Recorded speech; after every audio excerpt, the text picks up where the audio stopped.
IB Nation, welcome back to another episode of the Irish Breakdown Podcast. Happy Wednesday. It is May 21st. We are one day closer to Notre Dame kicking off down in Miami on August 31st when they travel for the season opener to take on the Hurricanes. But before we get there, you guys know what it is. There's a lot of things that we have to cover. But before we can continue with some of our off-season content, we will cover some topics today, but it is buy, sell, hold. Wednesdays here at Irish Breakdown, we do buy, sell, holds, and it's something that we do for our premium message boards member. Our guy Salty will get a thread started on the Champions Lounge on the premium message board. You can see it scrolling down there at the bottom of the screen. Basically, what you guys do is propose a scenario, propose a question, maybe something about this upcoming season. We've been known to get some food submissions every now and again. Hint, hint, there might be one in there today. But Brian and I will have a discussion about it. And then at the end of the discussion, we will decide whether we buy, sell, or hold the premise of the question or the situation.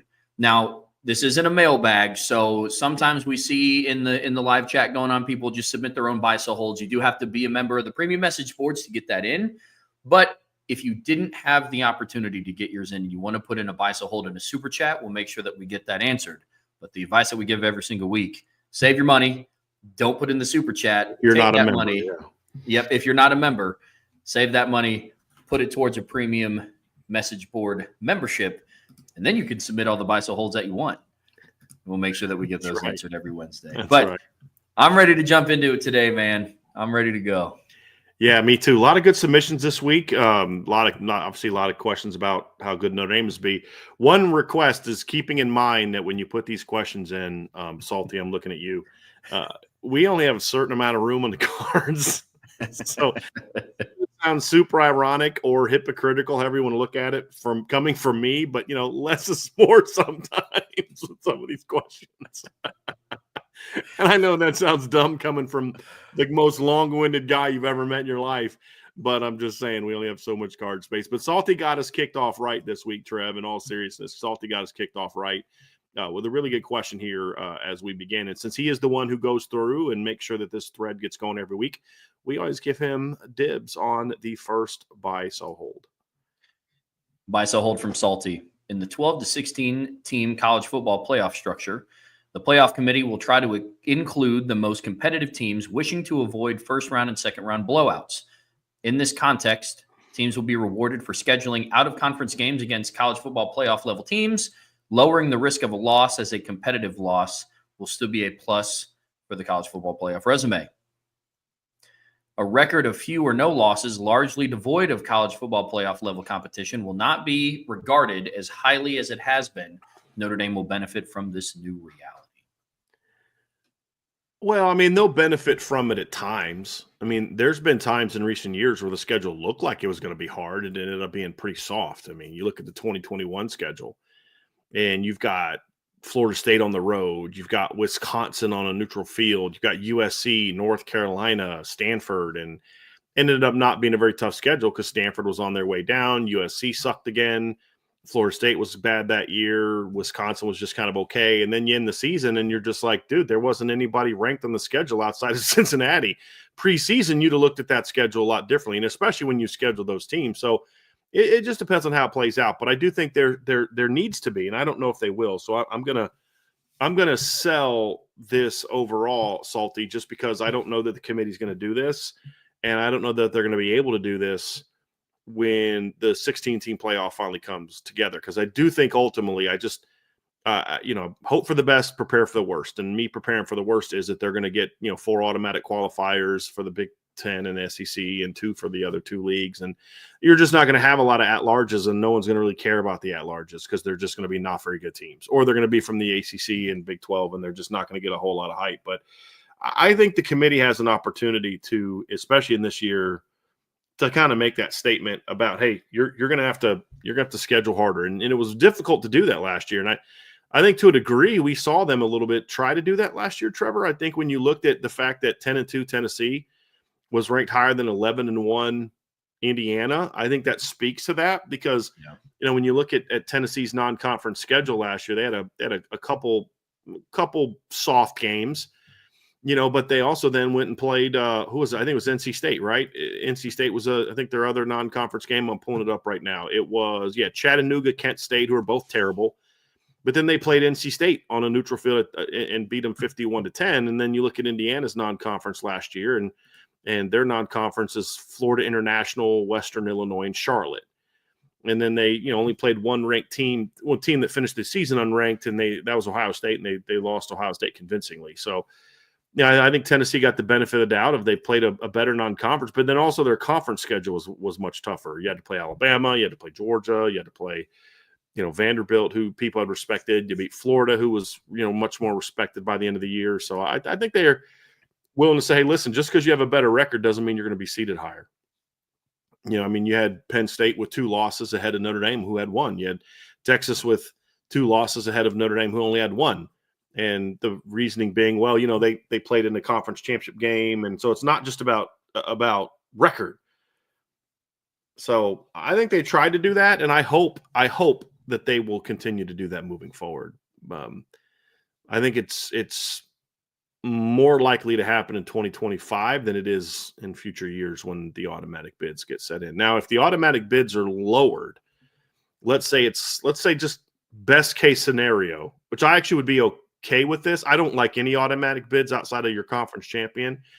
I'd even be okay not doing any automatic bids, but I think that is risky as well, because then you could maybe have some years where the ACC and the Big 12 just get completely left out. But the thing I would be okay with, if you're going to hey, we got to have to do automatic bids, it's got to be more than one. I say, cool. Then give the Big 10 and the SEC's top 2 teams automatic bids. I'm fine, whatever. Let's move on. And now we've got a lot of at-large conversations need to happen. If that were the case, then I would say you might see more of this, because they need to schedule. Because look, these TV companies that are driving all this, they need to be smart. They need to understand you need to encourage your schools to play better games out of conference, because it's just you're going to make more money that way. It just, walking through the non-conference, and there's years like Texas last year.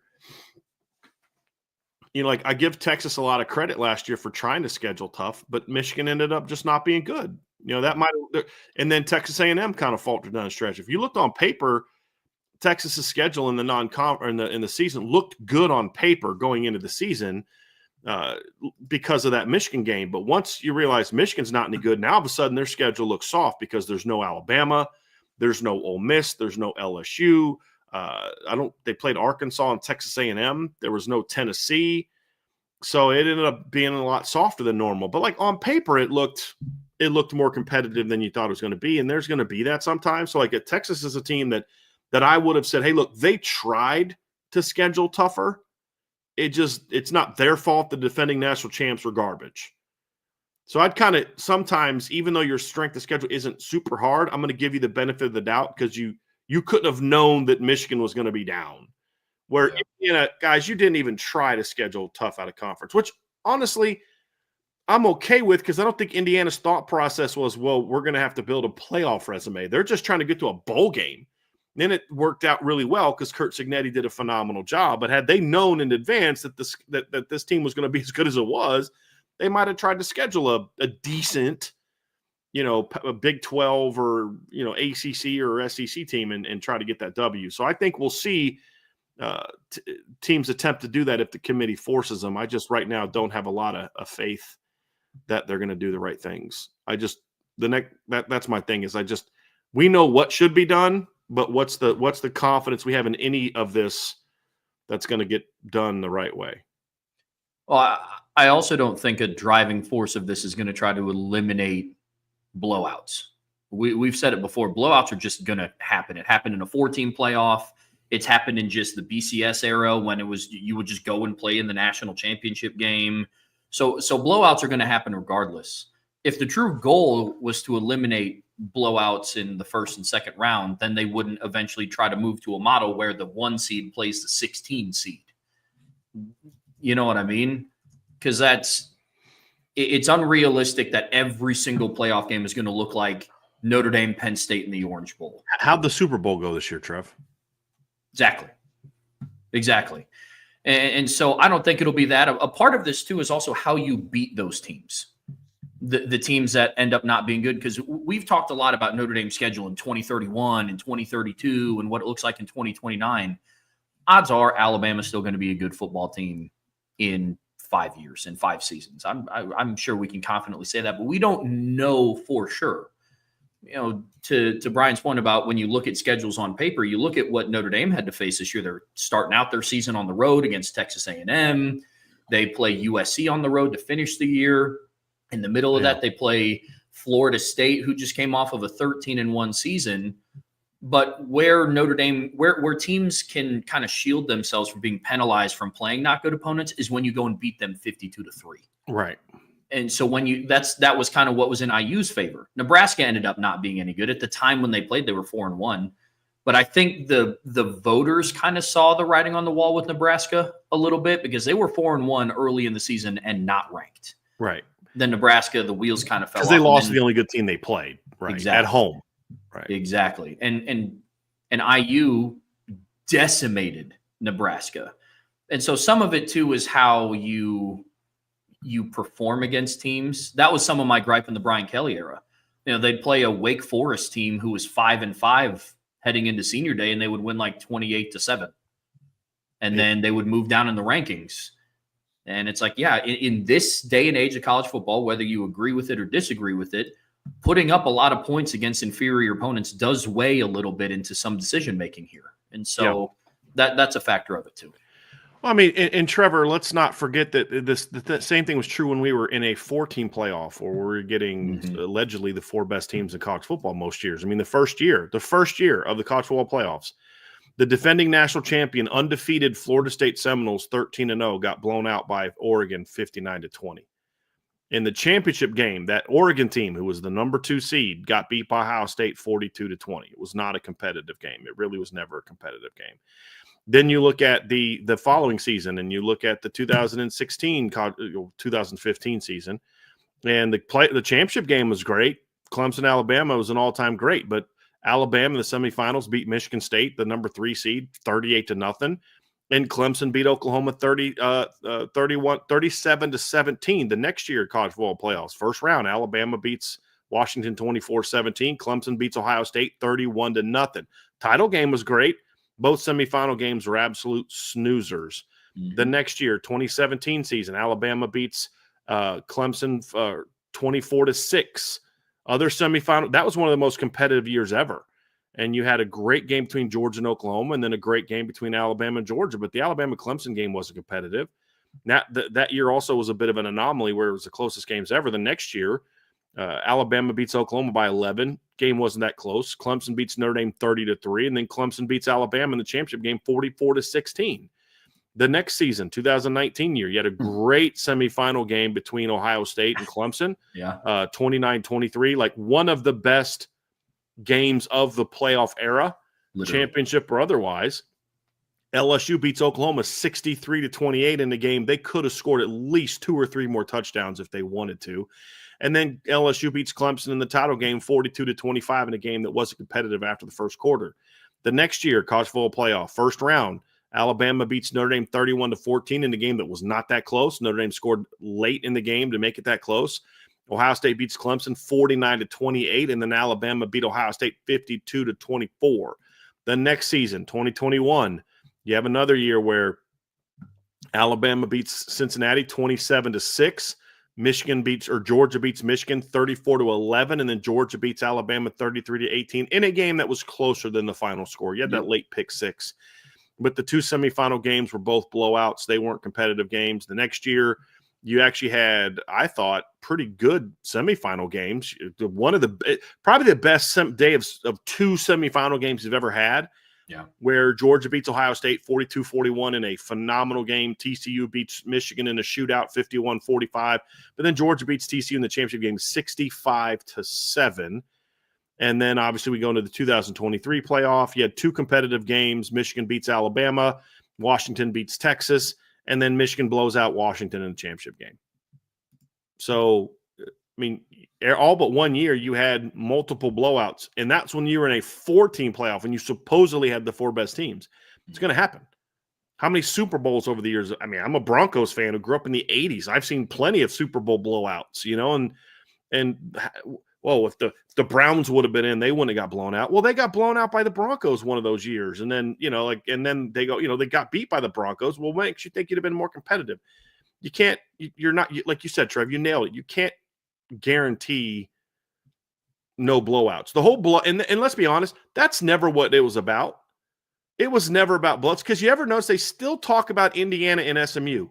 That's all they ever talk about. They don't talk about the fact that Oregon got annihilated. Oh, Indiana was far more competitive against Notre Dame than Oregon was or Tennessee was to Ohio State. Mm-hmm. So I just, it's very tiresome.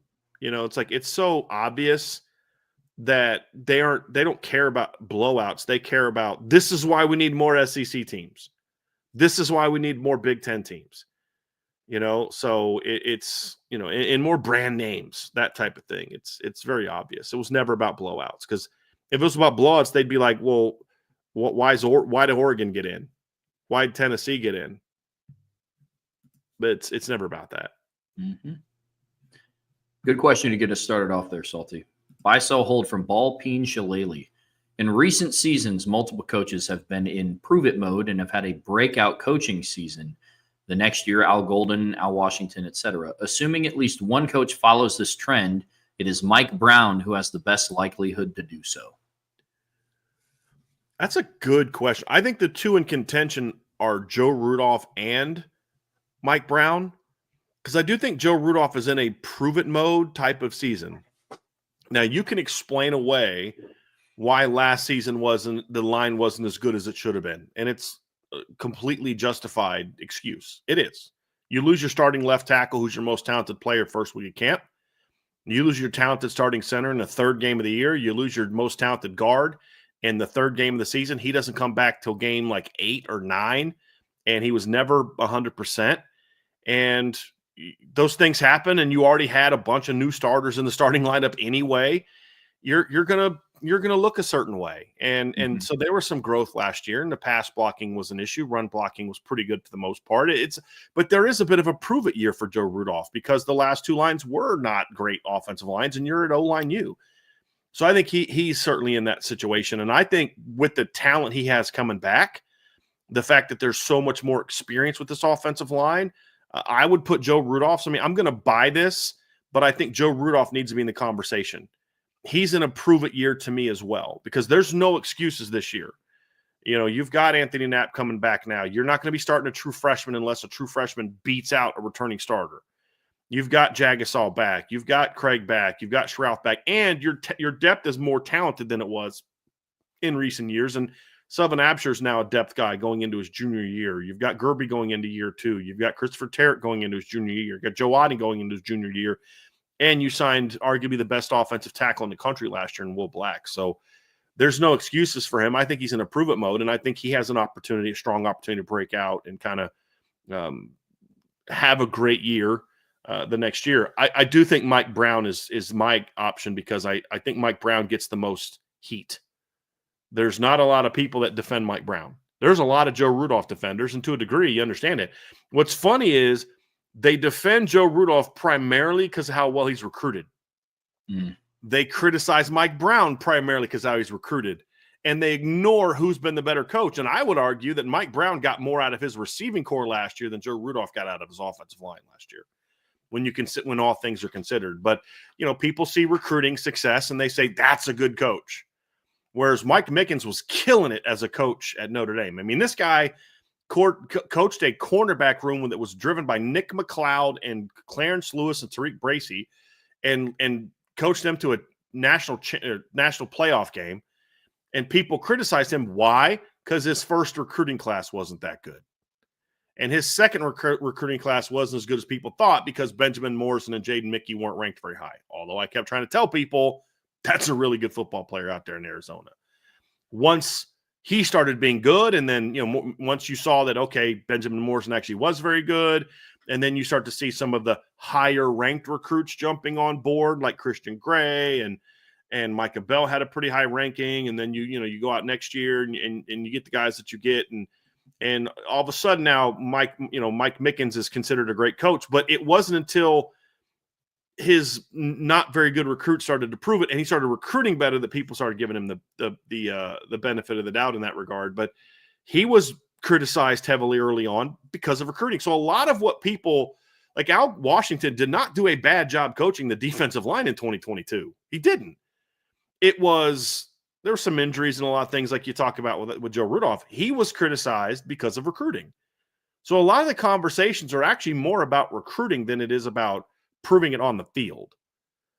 And so I think that Mike Brown is a guy that you put him and say, hey, he coaches real well this season. He'll get some credit, but he won't have the perceived breakout from fans unless he also signs some talented recruits. But let's just be honest about that. That's how a lot of fans define, are you a good coach or not?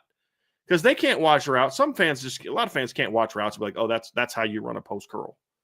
That's the proper way to stem a guy up and do this in the top end. And no, they see yards and stuff, but they see recruiting. Well, imagine what he could do if he had better recruits. That's what you'll hear. But I think Mike Brown this year has a chance to prove people wrong, and especially as a coach, but hopefully as a recruiter, we'll see. But I buy that he's the guy that has the best likelihood because he's going to have a very talented group of pass catchers this season. Yeah, I'll buy it as well because I think with the receiving room, it'll be easier to track on paper what a breakout season looks like for them opposed to the offensive line. Visually, I think, especially if pass protection takes a bump, it will be very apparent what kind of coaching job Joe Rudolph did with guys like Anthony Knapp and Emil Wagner and beefing up their abilities in pass protection. But, yeah, I'd buy it. I'd say Mike Brown's the leading candidate for that, for sure. Buy, sell, hold. While not as seemingly adept at coaching kick blocks as Brian Mason was, Marty Biaggi has shown to have his own strengths in his creative special teams plays. So, buy, sell, hold the following play concepts. Buy, sell, hold, reverse to Jeremiah Love. That'd be the one against Georgia Tech. I honestly didn't love that play call, to be honest with you. I thought it was a little too slow developing. It worked because Jeremiah Love's really hard to tackle in space, which you could say, well, that's part of the great play call. I honestly didn't love that play call. I mean, there was a guy right there in space. If it was if it was Xavier Watts there instead of the guy from Georgia Tech, who they had been making miss all day, that play may not work as much. But you could then argue that, okay, well, that's kind of part of what makes it effective. Yeah. I'm probably, I mean, at the time it was fun to watch, but in general, especially now going into this season, it's going to be pretty apparent when 4 is on the field at any time. And a play like that, I don't really believe would work the same because the second Jeremiah Love steps onto the field, people are going to know where number 4 is at all times. Yeah. So I guess by that logic, I guess I've talked myself into selling this one. It was awesome to watch, but the result was great. I'll buy the result, but yeah. Buy, sell, hold the wide receiver pass, phase on the 2-point conversion in the title game. Yeah, I like that one. I thought that was good because they had run a lot of jets to him in the playoffs, so it made sense that they're going to bite on the jet, and he made the pass. I buy that one, yeah, for sure. Yep, I'm with you. Buy, sell, hold the Buckner pass disguised as holder. Did Buckner throw a pass as the holder? No. I know he ran a fake against Georgia Tech as the holder. The pass was on a punt. Yeah. Right? So I buy that. I loved that play call against USC because that's not they weren't very disciplined on special teams. I thought that was a great play call. You put a guy in there and Tyler Buckner, they're probably not paying attention. But yeah, I liked that one. I'll buy that one. That was a really good call. Really good call. I'm with you. I don't. What's the next one? The Jeremiah Love decoy. I'm thinking about that, and I don't remember. I'm trying to remember I don't remember which one that is. I think Ballpeen's in the chat while we respond to the last one. Could you remind us? Oh, he was saying there are more concepts. Oh, gotcha. Yeah, I mean, using Jeremiah Love as a decoy, Trev, that speaks to what you were saying a couple minutes ago. If you're going to put him in, you've now used him on a fake before. Yeah, use him as a decoy. I think that makes total sense. Absolutely. And I don't love Buckner as a disguise as a holder. if you're going to pass, I like Buckner disguised as a holder more on a fake run. I don't think fake passes work as great on, and that's just been kind of my experience. Obviously, Little Giants worked pretty well, but I think a lot of times those don't work as great. But I did like it on the punt. I did like it on the punt. Reverse on a return. If you got a team schemed up, I love kick return reverses. Me too. It's one of my favorite special teams. If you think you have it, like, okay, we've got this one, how they're covering, they really sink in on this side and they don't do a good job of discipline in their coverage lanes. They tend to get inside towards the side of the ball. We think we can get out of them. Oh yeah, absolutely. Or they overplay this, or yeah, if you think you can scheme a team up on a reverse on a return, punt or kick, and it's a little harder to do a punt return reverse than it, back in the day, you'd see punt return reverses. I don't know that I've seen one in a while. I'm not saying it hasn't happened. I just haven't seen one. But a good return reverse on a kick return, oh, I like it. I like it. You got to be willing to accept the fact that it may result in you being tackled at the -9. But if it works, it's going to be a big play. And we saw that obviously in the playoff game against Indiana. He is really, back to the original point though, but two things that I was not super high on the Marty Biaggi hire. And what's funny is what I liked about him, they haven't been good at. What I didn't like about his past, they've been pretty good at. So the one thing Biaggi's teams were usually really good at was punting and kicking. And Notre Dame hasn't been great at punting and kicking, although they were a little better at that in 2023. But even then you had a very inconsistent kicker in Spencer Saunders. And then last year you had the injuries to Mitch Jeter, which is not Marty Biaggi's fault, I don't believe. I don't know what Marty Biaggi did to cause that problem. I just think sometimes things happen. I don't love what they did I really, really did not like what they did with James Rendell last year with the constant rugby kicks. But what they've been pretty good at is he's really good at, and the coverage units are really good. Now, you could say, well, they have great athletes doing it. Sure, but I can assure you great athletes make you elite, but just having great athletes, like great scheme combined with great athletes makes you a great elite in coverage. If you just have one over the other, you're going to be good, but you're not going to be elite. They were elite, in my opinion, in coverage last year. And I think the only big return that I remember them giving up the last 2 years was other than the Zechariah Branch one, was I think didn't they have a kick return this year or a punt return this year that had a pretty decent return, like late in the game when they were blowing somebody out. I think somebody had like a 20-30 yard return, but overall his fakes are good and his coverage units are good. Yeah. The return game's not very good, but I don't know that this year they had great returners back there in the punt game. I think they just cared more about fielding the punt. They just didn't kick to Jaden Harrison all year. I mean, that's part of the problem with the return game is Jadarian was a weapon the year before, and you go out and get a preseason a postseason All-American, preseason All-American also, and Jaden Harrison, nobody was going to kick it to him. He returned, what is it, like 10 or 11 kicks all year? Wasn't it something ridiculous like that, Trev? Yeah. Let me pull up the Notre Dame's stats this year. I could be wrong on that, but I remember it being something really stupid. Like, that's just ridiculous. Yeah, 12 returns all year. Jaden Harrison had 12 kick returns in 16 games. That's it. Nobody kicked to him. So the stretch between Stanford and Florida State. No, actually, this is even better, Trev. He had 3 returns for 80 yards against Northern Illinois. And you remember he had that one return that was pretty decently long. Yeah. From Purdue starting with Purdue and ending with Florida State, a stretch of 7 games, Jaden Harrison had 1 kick return that he went for 25 yards against Louisville. No returns. And then Virginia kicked to him twice.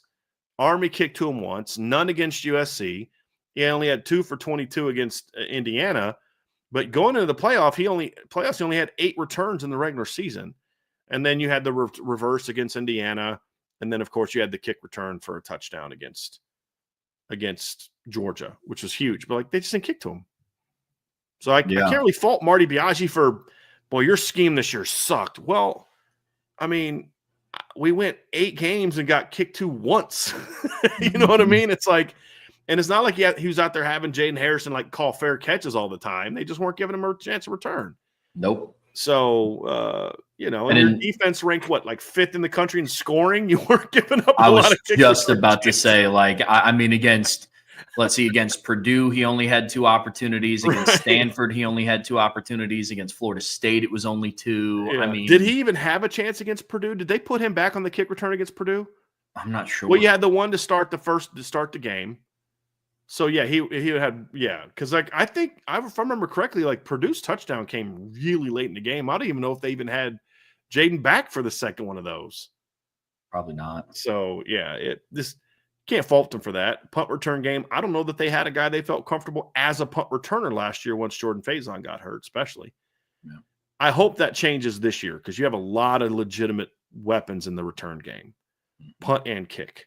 I hope that they're able to get better at that. But look, the NCAA doesn't want a lot of kickoffs or kick returns, so they're not going to do anything to adapt to the reality that kickers have just such stronger legs nowadays.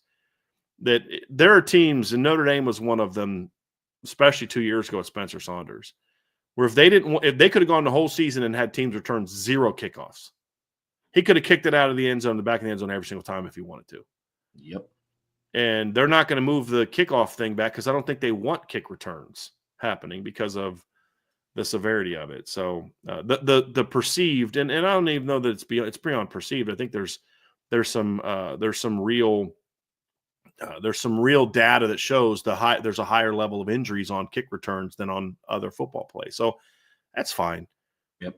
That's fine. I can live with that. I just then maybe change the rules. I'm coming around a little bit more to the NFL idea because I would rather see that than almost no kick returns at all. Mm-hmm. So I'm with you. I'm opening up to it a little bit more. Bisa hold again from Ballpeen Shillelagh. If it is assumed that Carr wins the job and Minchie will have a package, it will most likely that his package be a red zone package. So I like the way you phrase this, Ballpeen, and I'll buy this. If it's assumed that Carr wins the job and Minchie has a package. So we're working with the assumption that CJ's the starter, but we're still going to see Kenny in a package. I would assume that it would be more of a red zone, short yardage type of package. Yes. Yeah. Per the scenario, I will buy this. I kind of still stand firm that even if there is a Kenny Minchie package, I would still like to see it utilized a little bit more on like shorter down and distance on third down on like your side of the 50-yard line because he does have the ability as a passer. Because like we've said before, there's not really he doesn't possess any physical abilities that nobody else on the offense does. That like he's not the runner that Buckner was. He doesn't give you any sort of different look that Love or Price or Williams or Young or James or Payne give you. And so, yeah, but most likely, yes, it would be a red zone package. So hold on. The same assumption, you would prefer if Minchie's package was not necessarily a red zone to take full advantage of his skill set, something like a 50-yard line and in package.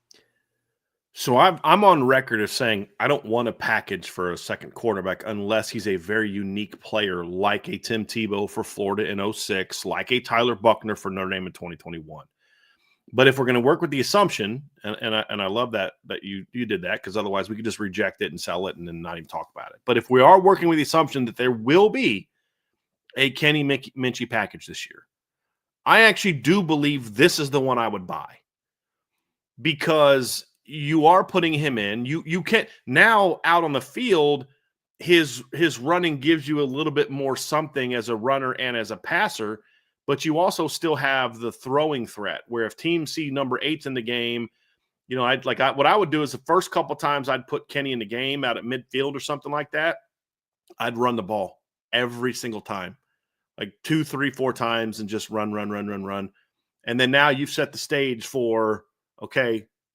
Kenny's a runner, and that's when you do some RPO shot down the field or some RPO glance route for a big play because they're thinking run. So I would set it up that way, but I think it just doesn't make sense to put Kenny Minchie in a game if you're not going to put him in a position where he can use his arm talent because he's got really good arm talent. Yeah. And that's still his best attribute. So what sense does it make to put a guy on the field and say, yeah, but we're not going to really let you use your best attribute? Like Tyler Buckner's best attribute in 2021 was his running ability. I mean, Riley Leonard's best attribute, if let's say he wasn't the starter last year, would have been his running ability. I would have absolutely had a Riley Leonard package. Let's just say hypothetically that last year Riley got beat out by Steve Angeli, and it was a real quarterback competition, which it wasn't. And let's say Steve Angeli beat him out.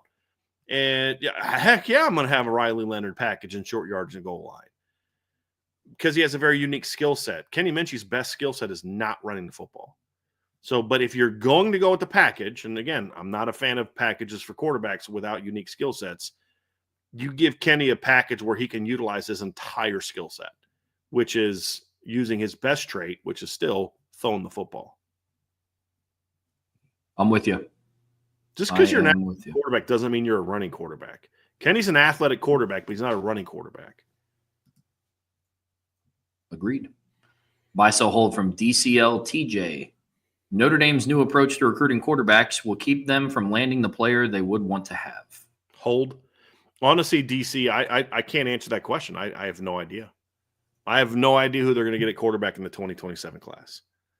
I honestly don't. I mean, look, if you're Notre Dame, you're looking at it like, listen, we've gone out and got quarterbacks, highly ranked quarterbacks very early in the process to either publicly or silently commit.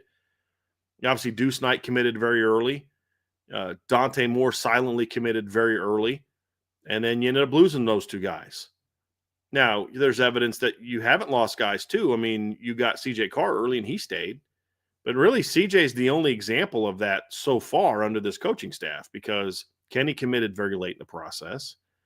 And Blake Hebert committed very late in the process. And we don't know that Noah Grubbs is going to stick. I'm fully confident that Noah Grubbs is going to stick in this class. But in this business, the way that it is now, nothing's guaranteed. But he's given no evidence that he's looking around. No, none at all. No rumors, no visits, no nothing. But so you've got, I mean, in this coaching staff's experience, like pushing for an early commitment to have that leader in the class hasn't worked out so great. So, hey, let's make sure we get the right guy as opposed to just getting a guy that can be a leader of the class. Let's make sure that we do our best to go out there and get a guy. Because if you think about it, when the 2027 class shows up, it's not guaranteed that CJ Carr will even be on the team. Now, I think he will. I hope he will. Oh, actually, I kind of, part of me kind of doesn't necessarily hope that. I'd love to see CJ be a senior. I just think there's benefits of that. But CJ Carr is not on the team in 2027. One of two things is true. One is Kenny beat him out and Kenny's dynamic. Or two, CJ was dominant in his 2 years as starter and he went to the NFL draft. You know what I mean? Which means most likely Notre Dame made another deep title run and CJ put up big-time numbers. So you got to look at it from the standpoint of you're recruiting the 2027 quarterback to potentially be your replacement for CJ Carr. Now, he'll have to compete against Blake Hebert and Noah Grubbs, but that's how you have to look at it. It's the next era of Notre Dame football. So I'd rather them get it right. And I don't love the philosophy. It's not how I would do it. I would say, hey, you should have done a little bit more due diligence before, but this is also what put them in a bit of a tough bind the way that the college football calendar is because their season was over with so late. And then you get into the late signing period, the second signing period, and then there's quiet periods and dead periods, and it's a little harder to get on the road and see all these kids throw. And during the season, I want their folks to be on winning games. So they're a little bit behind the eight ball, and they're being honest with kids, and I appreciate that. I don't love the strategy, but I can't say that it's not going to work because this is the first time they've employed it. And so talk to me about it. Now, my guess is it could make it challenging, but they're still working in a time frame, though, Trev, where we haven't seen the run on quarterback commits happen yet. Yeah. And their thought process is we're going to find a guy or a handful of guys that we really like. We're going to offer them and get them on campus this summer and then really drive that process. They're recruiting all these kids. They're talking to all these kids. It's just that they haven't offered them yet, and they've explained to the kids why. So I think it's risky, and I would say that I don't like it, but I can't say that it won't work because we haven't seen it play out yet. And I'll say this, when you're coming off of a 14-2 season – where you made it to the title game, that's the time to do it. You try that at 8-4, and you're going to end up with a pretty mediocre quarterback. Yeah. So we'll see how it plays out. I just don't want to be that guy, Trev, that says because it's not what I would do, it's wrong. And I used to be like that to a degree. Like, well, I wouldn't do that, and that's wrong. It may end up being wrong. I don't like it. I wouldn't do it, but let's see how it plays out first. And if it doesn't work, then we can say, okay, now we can be critical of it and talk about what they do next. Yeah. Yeah, absolutely. It's definitely fair to say the jury's still out. We had a similar conversation when Chris Ash was hired. Whether we liked or disliked the decision, we have no opinion based on what he's done at Notre Dame yet. Right. You know, he could end up being just picking up right where Al Golden left off, or something else happens, and then we have conversations surrounding that. But or maybe a lot of it's just speculation. So it's definitely fair to say the jury's still out, but you can still have your personal preference. I'm with you on that completely. Absolutely. Buy, sell, hold. Kenny Minchie will have more rushing touchdowns than CJ Carr. Sell. I mean, I think Kenny will get some rushing touchdowns this year, but again, it goes back to my thought of I don't think that we're going to see I guess we could. We'll have to see it, but we haven't seen Marcus Freeman use that type of quarterback rotation. You know, I mean, we haven't seen it where he plays a second quarterback. So I don't know how that's going to look. We'll see.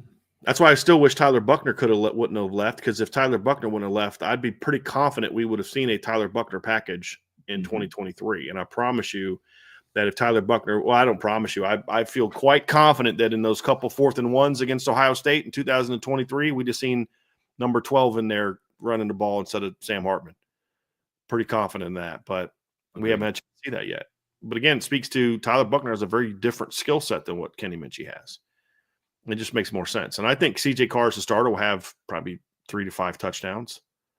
I would expect it to be slightly more than Kenny. Mm-hmm. So, yeah. The other thing, too, with Tyler, I do still firmly believe that barring a Riley Leonard type of quarterback on the 2021 team, there still would have been a Tyler Buckner package. But there was such a vast difference between Jack Cohn and Tyler Buckner as athletes that I think it made it even more apparent that's like, hey, you should probably have a package for this kid. Yeah.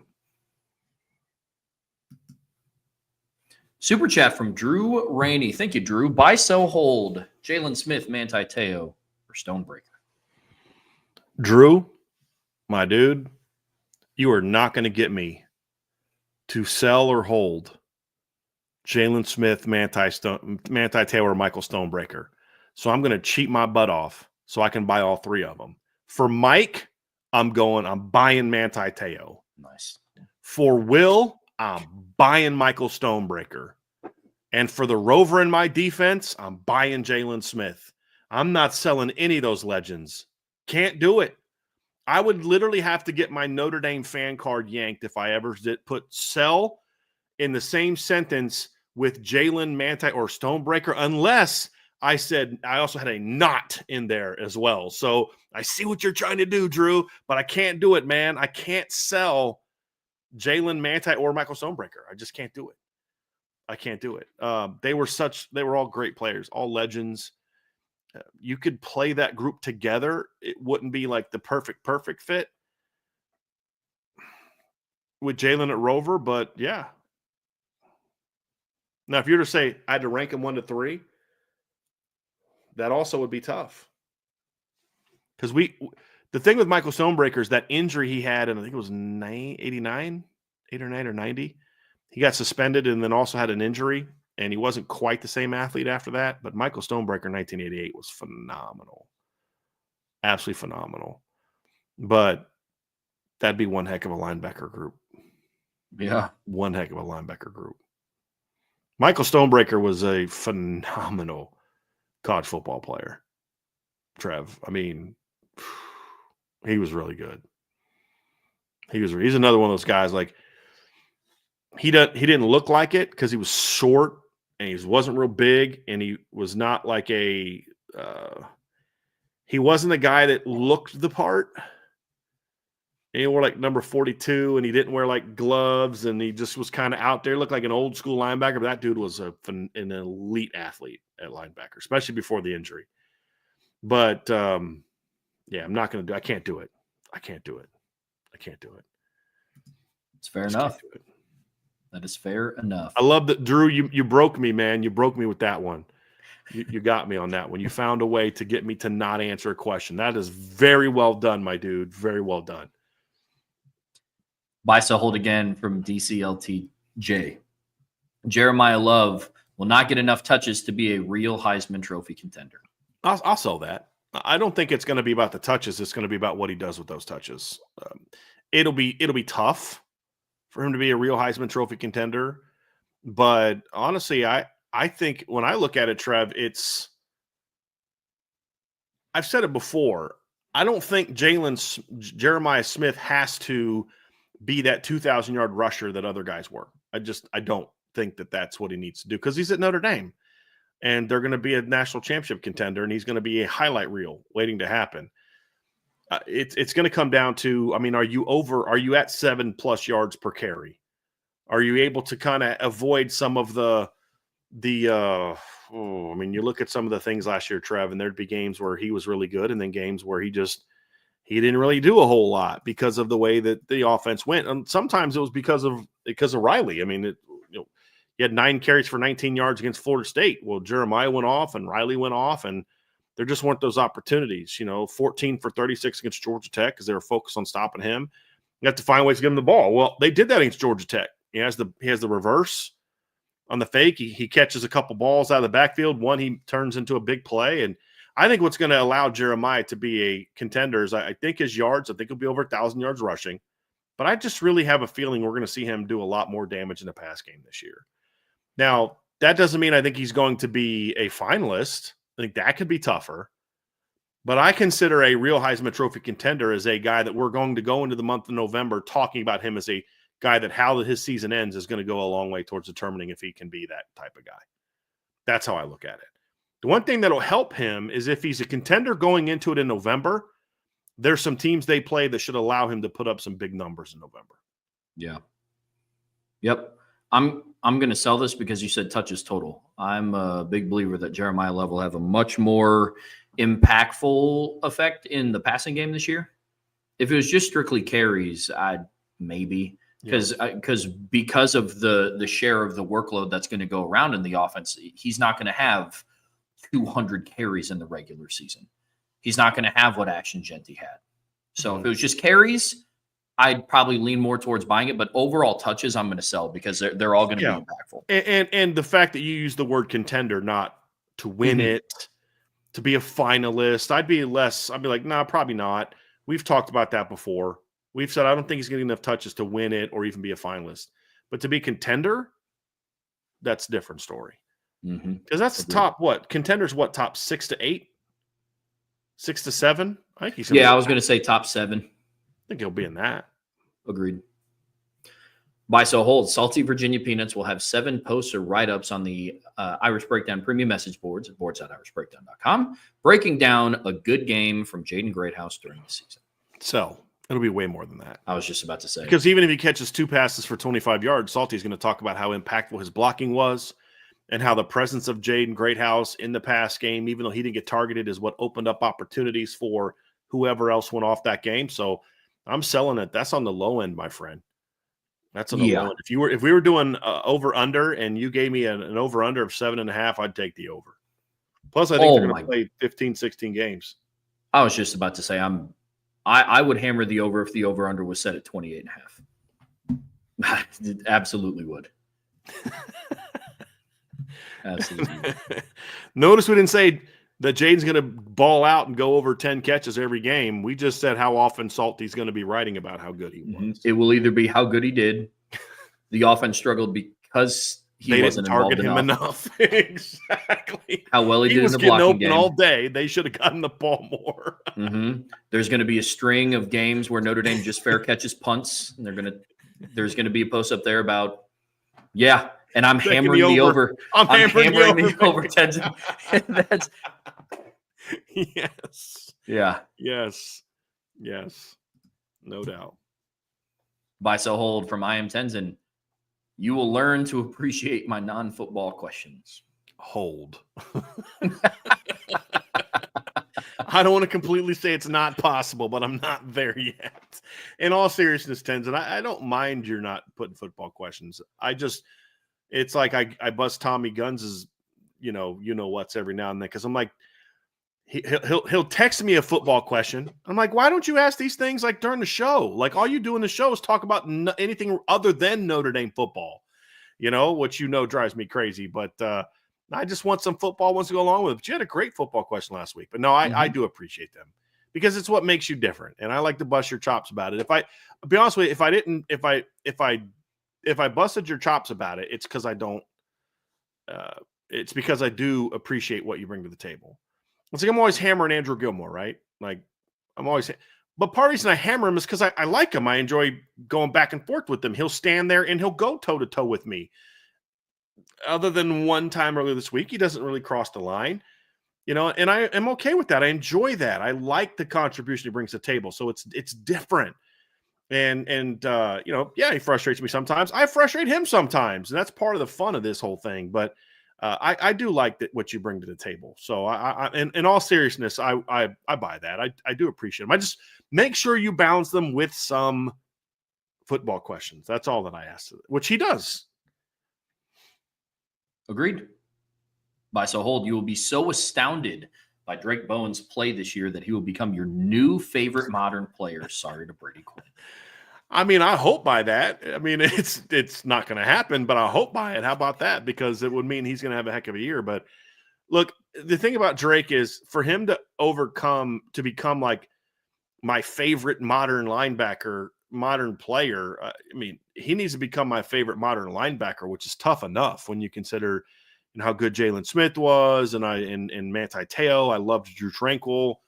I consider Michael Stonebreaker, sort of the. Michael Stonebreaker's, I mean, he's modern to me.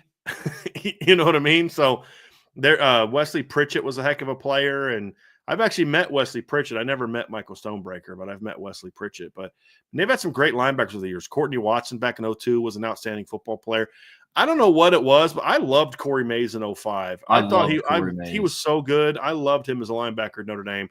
But that was also back when I was a fan. And I try not to, look at the modern players the same way just because you got to keep some objectivity. But Demetrius DeBose, the late Demetrius DeBose is another one. That's a good call. Good call, Remick. So, I mean, there's a chance that Drake could be that. I love the fact I sent you that article late last night. I had a feeling you were in bed when I sent it, and you were. That's why you responded this morning. But ESPN came up with a top 25 returning players in college football, non-quarterbacks or playmakers in college football. And they had Drake on there. And I was like, I wrote in the article, I'm surprised they had him in there, not because he doesn't belong, or I don't think he'd be a heck of a player. I'm just surprised that somebody other than us recognized that, and I mean us as in you and I, but then the whole IB team, the IB community. I think Drake gets a lot of respect from most here, but you don't see that a lot of other places. And yes, Swan Dong, I thought the same thing. Why is Leonard Moore not on there? Mm-hmm. I mean, but why should he be on there? He's not even good enough to be considered a top returning player for Notre Dame. That's true. In the preseason, the post-spring. Wow, we say sarcastically, but it's because he was a 3-star recruit. Come on, they had a corner from Duke on there, so but who's a good player actually? But no, I think Drake's going to have a really good year, really big year. But and again, my favorite modern player is not Brady Quinn. I keep telling people this. He's not even my favorite modern quarterback. My favorite modern quarterback is Tony Rice. It's like fandom wise, is Tony Rice. And, Brady's second behind Tony Rice. But Brady's always my pick to go to who I would take a quarterback in a current era. Because Tony Rice, if you take 1988 version of Tony Rice, he's not a quarterback in this era. Now, I have contended that if Tony Rice grew up in this era, he'd be a different type of thrower. And he'd be a better player, but that's not what he grew up in. So, but yeah, I'm a hope by it, but if we're being serious, I would sell that. It's going to be tough for him to become my favorite player just because I try to look at things a little bit differently. That's totally fair. Totally fair. Buy, sell, hold. Marcus Freeman will likely keep the starter, whether Carr or Minchie, deeper into many blowout games due to continuing to refine their skills and increase in-game experience compared to the last couple seasons. It's a really good question. That is, yeah. Because there's two ways I could go with this, Tenzin. Is one I could say is I'm going to sell it because you also want to get more work for the number 2 quarterback. But then part of me wants to buy it because, to your point, you do want to get as much work as possible. I would say this: I'm gonna sell it for the entire season. But if I could break it into chunks, I would say I'm going to buy that for September and early October, but sell it for later in the year. And the other part of it too is, who is it against? Like, there's no need to have CJ Carr get the whole third quarter if they're beating Purdue as bad this year as they did last year. Get Kenny a lot of work. And then you can also get a chance to get Blake Hebert in the game, because you're going to want to get Blake Hebert into some games this year too. If it's against, like, let's say they're blowing Miami out or they're blowing Texas A&M out. Now, I don't anticipate them blowing either one of those teams out. I'm just making a point. Or they're blowing out Arkansas on the road. Then those might be games where you maybe want to get him a little bit more experience because it's earlier in the game. If you're blowing out Purdue 28-7, you're going to keep him in a little bit longer, and there's some scenarios to work with. But if it's like 42-0 at halftime, I could see them yanking CJ at halftime the third quarter, because you need to make sure Kenny gets some work too. Now, that hasn't been how they – I mean, that hasn't been how they operated more often than not. But last year, I mean, they did that with Riley. But the question is, did they do that with Riley because they wanted to just get Steve some work, or because Riley was coming off the shoulder injury he had the week before against Northern Illinois?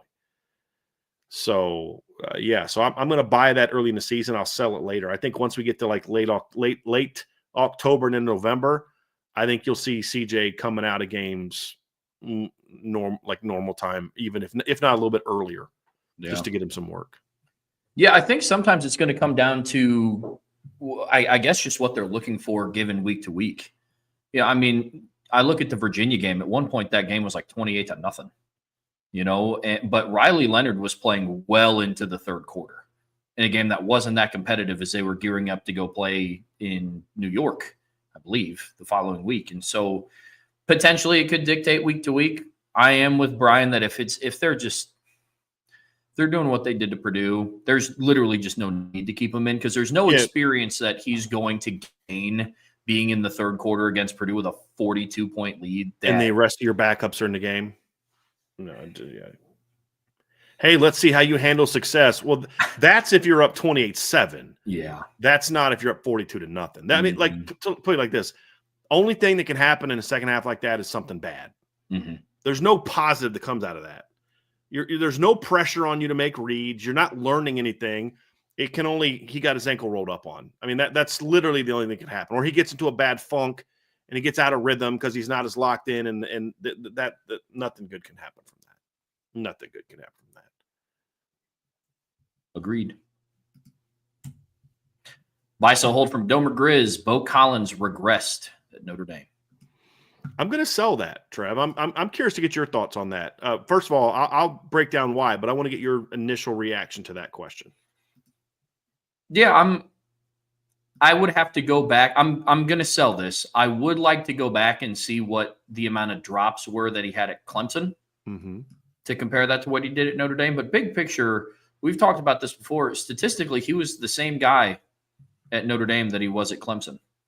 And so I know the stats are very similar. I think he might have had a few less touchdowns for Notre Dame in 24 than he did for yards Clemson. Per catch average was down a little bit more as well, but he was also the number one at Notre Dame this past year. But his touchdowns were the same they were in 23 and 21. He only had 1 year in Clemson. That was in 2022 where he had 5.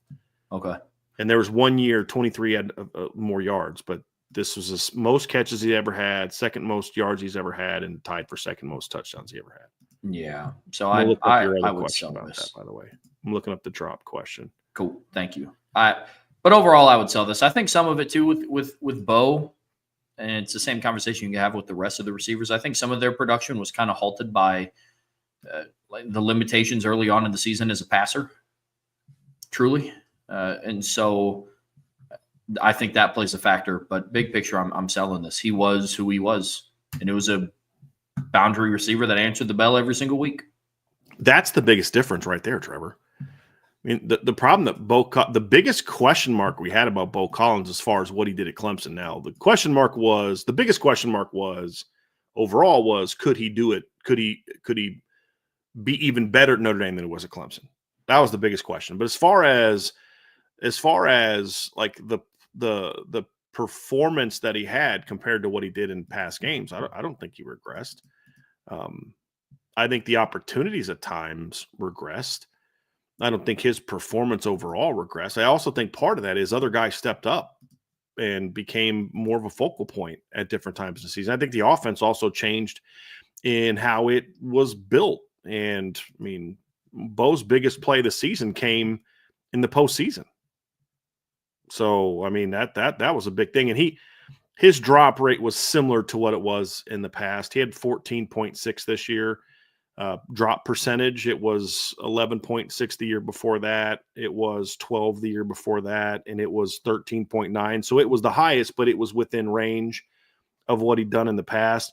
But here's some things. And so you're talking about his overall production. Last year was his best year ever when it came to his completion percentage when targeted, 64.1. He was 61.3 the year before, 59.5 and 50.0. His contested catch rate was the best of his career at 60% last year. He was 6 of 10. His best before that was 2023. He was 56.3, and he was below 50% in 2022 and 2021. So, I mean, yes, the drops were slightly higher, but overall, I think Bo Collins was a good football player for him last year. That's it. We wanted him to be better. He wasn't better. You know, there were some moments in there where he had a couple games here and there where it's like, where's Bo? But he was very good against Georgia Tech. He was very good against Navy in the limited opportunities. He was good against Army. He was, had a big play against Georgia in a game where they only passed for 90 yards, and he was solid. I mean, he got open a decent amount against Ohio State. They sent him to football because Riley was not feeling great. And then in the first half, he was just missing guys. But Bo was the same guy. Hey, he'd been in past years slightly better in most areas other than yards per catch. It's the only area he dipped down out compared to past years, because even the touchdown rate was less than it was 2 years ago, but it was the same he had every other season. So, no, I actually think Bo Collins was a better player. I think what this comes from, Trevor, is he wasn't the player we hoped he would be. So it's considered a disappointment. But the point I've made is Bo was the same guy last year he was his entire career, except for one big difference. He answered the bell every single week. He was there every single week, something he did not do at Clemson. Totally fair. I think a lot of it was, to your point, the hype around him. It's like Notre Dame's got a receiver from Clemson, like former big-time top 100 guy. Yeah, for sure. Buy, sell, hold from ND alumnus in Minnesota. Excluding injuries, Jeremiah Love, Jadarian Price, and Kedron Young will lead Notre Dame in rushing attempts in 2025. Yes, and when I view that as designed rushing attempts. Like, is there a world in which the starting quarterback could have, if Kenny starts, that Kenny could have more quote unquote carries when you include sacks and scrambles? Sure. Is there even a world where CJ Carr could have more quote unquote carries when you include sacks and scrambles? Possibly. But as far as when I say it's designed runs, I do think those will be the top 3 ball carries this year. Yeah, no, I'm completely on the same page. Super chat from Beefeater ND08. Buy, sell, hold. Elements of a s'more. Chocolate, marshmallow, graham crackers. Number 2, buy, sell, hold. Reese's Peanut Butter Cup should replace Hershey bars in a s'more. So I buy the first one, and I'm going to sell the second one. My wife would probably buy the heck out of that. I like chocolate. I like a Reese's Peanut Butter Cup. I'll eat that, but it's just pure chocolate. Like, I got just sitting here, Trev. I have a piece of this every day. It's the South Bend Chocolate Company, and it's the dark chocolate.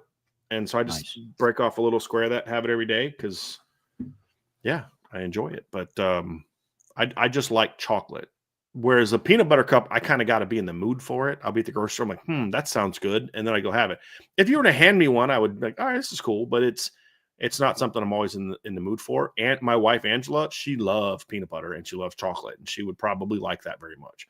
By the way, Trev, we're going to have to do that one of these days. I think we're at some point in time, maybe before the season, I'm going to have everybody over because we got that fire pit in the backyard and have some fun, do some s'mores, stuff like that. So it'll be a lot of fun. But we'll do something like that before the season starts. But yeah, hey. I'm going to sell that. Trev, I get your impression that you would buy that last one. Yeah, look, man, I'm buying the heck out of both of them. This body wasn't built by salad, dude. It was built by s'mores, chocolate, peanut butter. Come on. So, yeah, we're buying both. Don't you worry. I love Beef Eater said, if I'm breathing, I'm in the mood for a peanut butter cup. You sound like Angela. Yeah, you definitely sound like Angela on that one. Got also a super chat from John A1. Thank you for the super chat, John. Buy, sell, hold. The next Notre Dame championship will feel like it was the first ever for the program for most fans. Notre Dame doesn't win a title in 2025. It will be the longest stretch the program has gone without a title. I mean, yeah. I mean, a lot of the people in this chat, a lot of people that watch the show, John, I'm not sure. I think you're probably in that category as well. But I mean, Trevor, for you, it would be the first title of your lifetime. Vince was, because Vince is like 41 or 42, something like that. But like Vince doesn't remember the first title. Vince remembers the 93 team more than the 88 team. So for a lot of people, it absolutely will be that way. Oh yeah. It's going to be like, for Trevor, it'll be like a birthday and a Christmas all wrapped up into one, And by the way, Trev, am I allowed to say it? Sure. Okay. I didn't know if you want to say it publicly because you didn't say anything being the show. Happy birthday, Trevor. Thank you, sir. Trevor's birthday today. I asked him, I said, do you want to be on the show today? He's like, of course. Like, yeah, man. My bad. Almost like he was offended that I asked him if he didn't want to be on the show. No, we gotta buy, sell, hold today. We're good to go. But yeah, I'm buying the heck out of this. I turned 28 today, and Notre Dame's last national championship came 7 years before I was born. Yeah, I mean, this would absolutely look. John A1 said he was born in '88, so he doesn't remember the title. Yeah, man. I mean, it's crazy. I mean, I watched them last season get their first New Year's Six win in my lifetime, and that was man. Then they doubled it up and gave you 2 in a week, and then a week later they were just like, "We see your Sugar Bowl, we'll raise you an Orange Bowl, but we just wanted to give you a mini heart attack in between there." But in all seriousness, yeah, I mean it would. I mean, it would be crazy. Last time they won an Orange Bowl, I was 12. No, I was 11. Because the only Orange Bowl that I remember them winning was 1989 when they beat Colorado. Because the next year they lost in the Orange Bowl the next year to Colorado in the phantom clipping call on Rocket Ismail. But yeah, I mean, so it is interesting. I do remember. I mean, their last Sugar Bowl victory is only 2 years after that. I mean, so it's not like, I mean, you're imagine how, like you said, a lot of people felt that way about that win. So I get it. I definitely get it. I mean, I was beside myself on the post-game show. I mean, we were trying to go through and go through, and it's like, all right, like initial takeaways. I was just smiling, and I was like, man, who cares, man? Let's go. It was great. Yeah. Everything was great. Yeah. But so yeah, they got the win this year. The last time they even played in an Orange Bowl was at the end of the 95 season. They lost to Florida State by 5. And then they lost after the 90 season to Colorado by a point. But yeah, the last time Notre Dame, matter of fact, it's not the only time. They've only won the Orange Bowl 3 times in program history. They beat Alabama in the end of the 74 season, and then they beat Colorado at the end of the 89 season, 21-6. Wow. So yeah, 3 pretty good programs to beat: Alabama, Penn State, and Colorado during Colorado's heyday. So yeah, I think I absolutely feel that way, John. It would absolutely feel like, honestly, for me, it would kind of feel like that. I was 10 last time Notre Dame won a national championship. So yeah, yeah, man. Good one, John. I appreciate that. Appreciate the super chat. All right, we can get back on track here, Trev, to Iden Benami. He's got several here. Love it. Buy, sell, hold. Notre Dame will get all their takes on their board, a.k.a. won't swing and miss, and back to the board looking again. Sell. No, I mean, every team is going to have some misses. So I'll sell that. Yeah, Correct me if I'm wrong, but I'd be willing to say that no team has ever batted 1,000 on the recruiting board. Well, I mean, there's some teams that, I mean, Michigan does. Because every time they miss on a player, it's, well, they didn't really want him. They cooled on him. He wasn't really a take anymore. So I don't think Michigan's missed on a recruit since like 2013. But other than that, other than Michigan, no one's missed on a recruit. Everyone misses on recruits. So, yeah, they'll miss on some guys. Buy, sell, hold. After hearing how the 1973 championship was claimed, there's absolutely no way that would work now. We would all riot. We'd actually all storm somewhere if Notre Dame got bamboozled. Sell, because it's not possible. I mean, look, in today's era, there's no championship that they like. If they went out and won the college football playoff, there's no championship that anybody recognizes that would not give them the title. I mean, literally, those things are tied into now that game. So it just won't happen. Yeah. But again, you're also. I always encourage people to try not to look back in at history and judge it solely on your modern sensibilities and what you know now. It wasn't as big of a deal back then. I mean, there was still controversy about it, but the rule was that was their thing. Our title gets handed out to the team at the end of the regular season, the best team at the end of the regular season. That's who we give our championship to. So it wasn't like they always gave it after the bowl games, but that year they didn't want to give it to Notre Dame, so they retroactively gave it. I don't believe that's how it went down. So you would criticize it and say, well, that's a dumb rule, and this is exactly why it's a dumb rule, because look what Notre Dame did to Alabama in the title game. This is why you shouldn't have that stupid rule. But nobody would riot about it. Nobody would storm anything because you knew the rules going in. You'd have known that Notre Dame wasn't going to win it by the coaches poll, which is what the UPI basically was back then, because you know the rules. You know the rules. So no, I sell that people get fired up about it. I buy the fact that it's absolutely no way that could work now, because that's just not the rules. The rules are different now. Yeah, that would be crazy. Yeah. Could you imagine if Notre Dame went and beat Ohio State in the national championship this season, and Ohio State was like, no, we're still the national champions. Yeah, well, but again, Alabama claimed it because the UPI gave it to them. Yeah. But like now, if the coaches poll went out and still gave the team they beat the championship, like, oh yeah, that would piss a lot of people off, but Notre Dame fans don't riot. Super Michigan chat. State fans would, but they burn things no matter what. They riot no matter what. Win, lose, or draw, Super chat from Drew Rainey. Thank you, Drew. One more buy, sell, hold, just to make Brian hurt a little bit more. This one's a lot easier. Buy, sell, hold, Quinn Rice, Montana. This is a little bit easier. I buy Brady Quinn. I'm going to hold Tony Rice because, again, different era. And I'll sell Joe Montana because I didn't watch Joe Montana play in college. Joe Montana's career was over before. Joe Montana won a championship at Notre Dame before I was born. So it's easier for me to sell that one. When I grew up, I don't remember Joe Montana wearing number 3. I remember Joe Montana wearing number 16. That's the Joe Montana I grew up on, not the one at Notre Dame. So it's easier for me to do that one. Fair enough. Nice try, Drew. See, I got you on that one.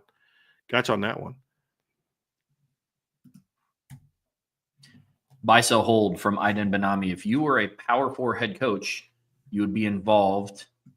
It's okay for a head coach to be involved in all position battles, making sure all players are getting a fair shot, and watching practice yourself to maybe make the decision, if need be, over the position coach. Too much is on the line to allow 100% decision-making by the position coach.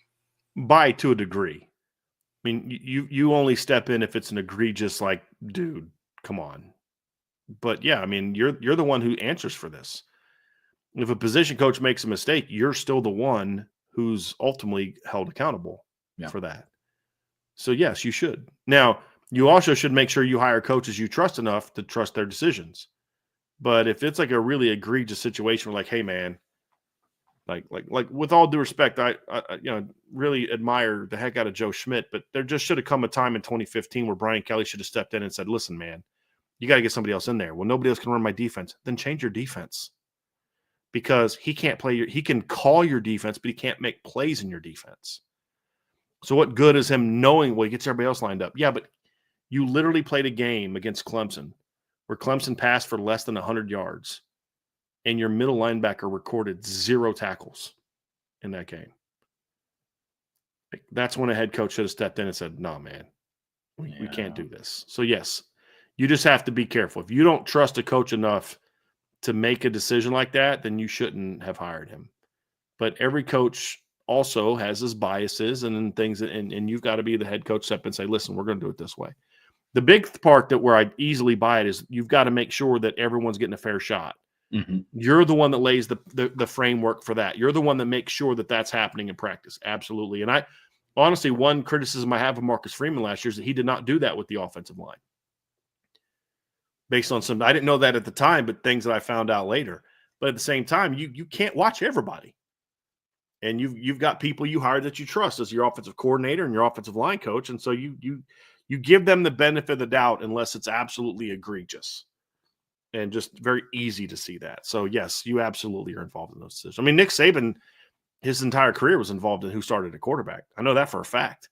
He always had a say in who started at quarterback. Mm-hmm. Well, you should. You're the head football coach. So, yes, you should be part of that process. 100%. I'm with you. Buy, sell, hold. Joey O'Brien's recruitment will come down to the wire and will come down to solely Penn State and Notre Dame. Big time credit to BD for being the first person pretty much for Notre Dame and nationally that said he was an elite player, must-get player. Yeah, he's not anything different now than he was before. And if you needed to see him at a 7-on-7 camp to realize how good he is, you're not very good at evaluating football. I'm just going to say that right now. But, yeah, Joey's a big-time player. I do think ultimately it'll come down to Penn State and Notre Dame. The only other team that I'm concerned about, if I was those two teams, is Clemson. I do think there's some affinity to Clemson. Oh, but he said Oregon's is number one. He says that after every visit. I mean, that's just kind of how Joey is. He's just one of those kids that kind of gets in the excitement, and he's a very personable young man in that regard. So I think this is going to come down to Notre Dame and Penn State. And I've said all along, I like where Notre Dame is, and I still feel that way. I'm going to have some recruiting intel on the board at some point in time this week. I'm just waiting to hear back from a couple sources, but yeah. But I've never changed my stance. All the hems and haws and backs and forths, I still have yet to hear anything that makes me say that I shouldn't feel confident about where Notre Dame stands right now. And thank you for that, for recognizing that. I think my track record with DBs is pretty good, getting on guys early. I'd say so. Obviously. One more super chat from Drew Rainey. Thank you, Drew. Appreciate you. He's going to try. He's trying to get me. He is. Buy, sell, hold. Aaron Taylor, Zach Martin, Quentin Nelson. Okay, I'm buying Aaron Taylor at left guard. I'm going to buy Quentin Nelson at right guard and buy Zach Martin at left tackle. Look, in all seriousness, Quentin Nelson's the best offensive lineman I've ever seen in Notre Dame. And Aaron Taylor was probably the second best offensive lineman I've ever seen at Notre Dame. Zach Martin was vastly underrated in college. The fact that he never did anything better than a second-team All-American his last 2 years is an absolute joke. Having said that, he was more dominant in the NFL than he was in college. He was a great player at Notre Dame, but he was an even greater player in the NFL than he was in college. So, if I'm ranking those three, it's Quentin Nelson number one, Aaron Taylor number two, Zach Martin number three. Take with that what you like based on buy, sell, hold. But I've stood next to Quentin Nelson and Zach Martin, and I am not putting sell into a sentence with either one of those guys because I might have to run into them again one day. I'm kidding, obviously, but no, they're all great players. They were all great players. Yeah, I'm buying Quentin Nelson. You guys can fill in the rest how you see fit. Big Q is different. Yep. He really was. He was a heck of a player. He really was. I wish you could have watched Aaron Taylor as a kid, Trev. I'm actually going to resubmit that the post I have on the board. Yeah. It has the 88, 89, and 93 games on it. You're going to have to watch some of those 93 games because Aaron Taylor was a dude. I'll just watch Aaron Taylor against Florida State in 1993. Okay. Playing left tackle. You're like, holy moly. Yeah. Opening up running lanes for Lee Becton, who honestly That might be my favorite Notre Dame running back, with all due respect to Ricky Wall. I don't know what it was, but just Lee Becton in '93. I just loved watching that guy run. There's been so many great running backs, and Jerome Bettis and Reggie Brooks, and I loved all of them play, but there's just something about Lee Becton. I just always liked watching him as a player. I have no idea why. Maybe it's because of how good he was against Florida State. I don't know, but I've always liked Lee Becton. Like, as far as like favorite, not saying he's the best, but just saying he was like my favorite running back of my childhood. So yeah. Fair enough. He had that dead leg move, man. It's like you knew it was coming, and there's nothing you could do about it. He would get after it. Just good player.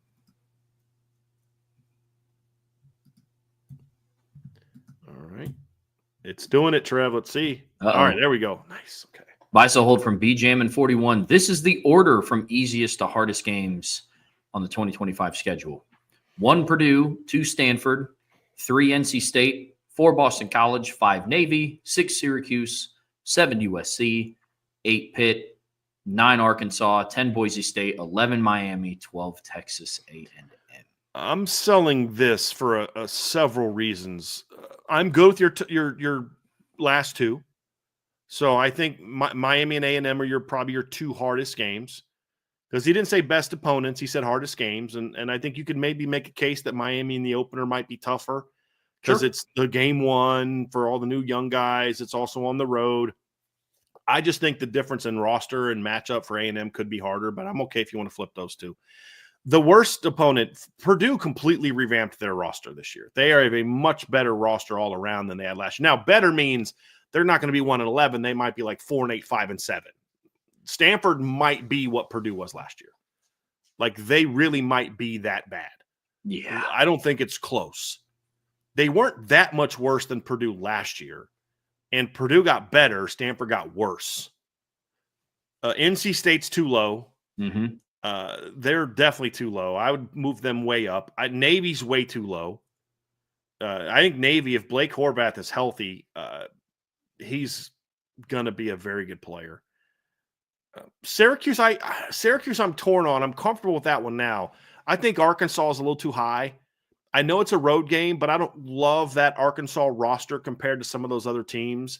I don't know that I'd have USC ahead of Navy, because it is a home, they're both home games, but I mean, USC hasn't been competitive on Notre Dame Stadium inside Notre Dame Stadium since what? Like, truly competitive since what, 2011?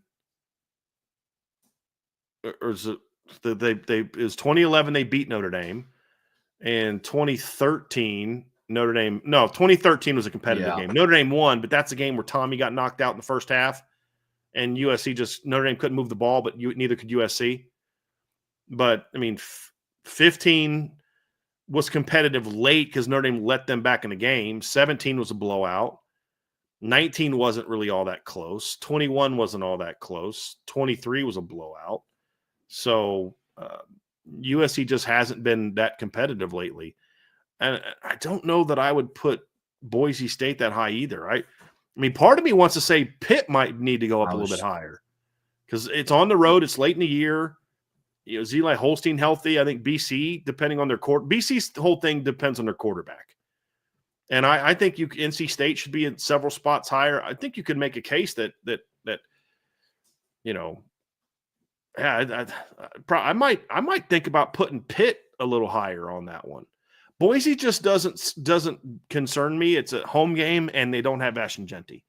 That doesn't mean that they're going to suck. They're going to still be a really good football team, but I don't know that everybody completely appreciates just how good he was this past season.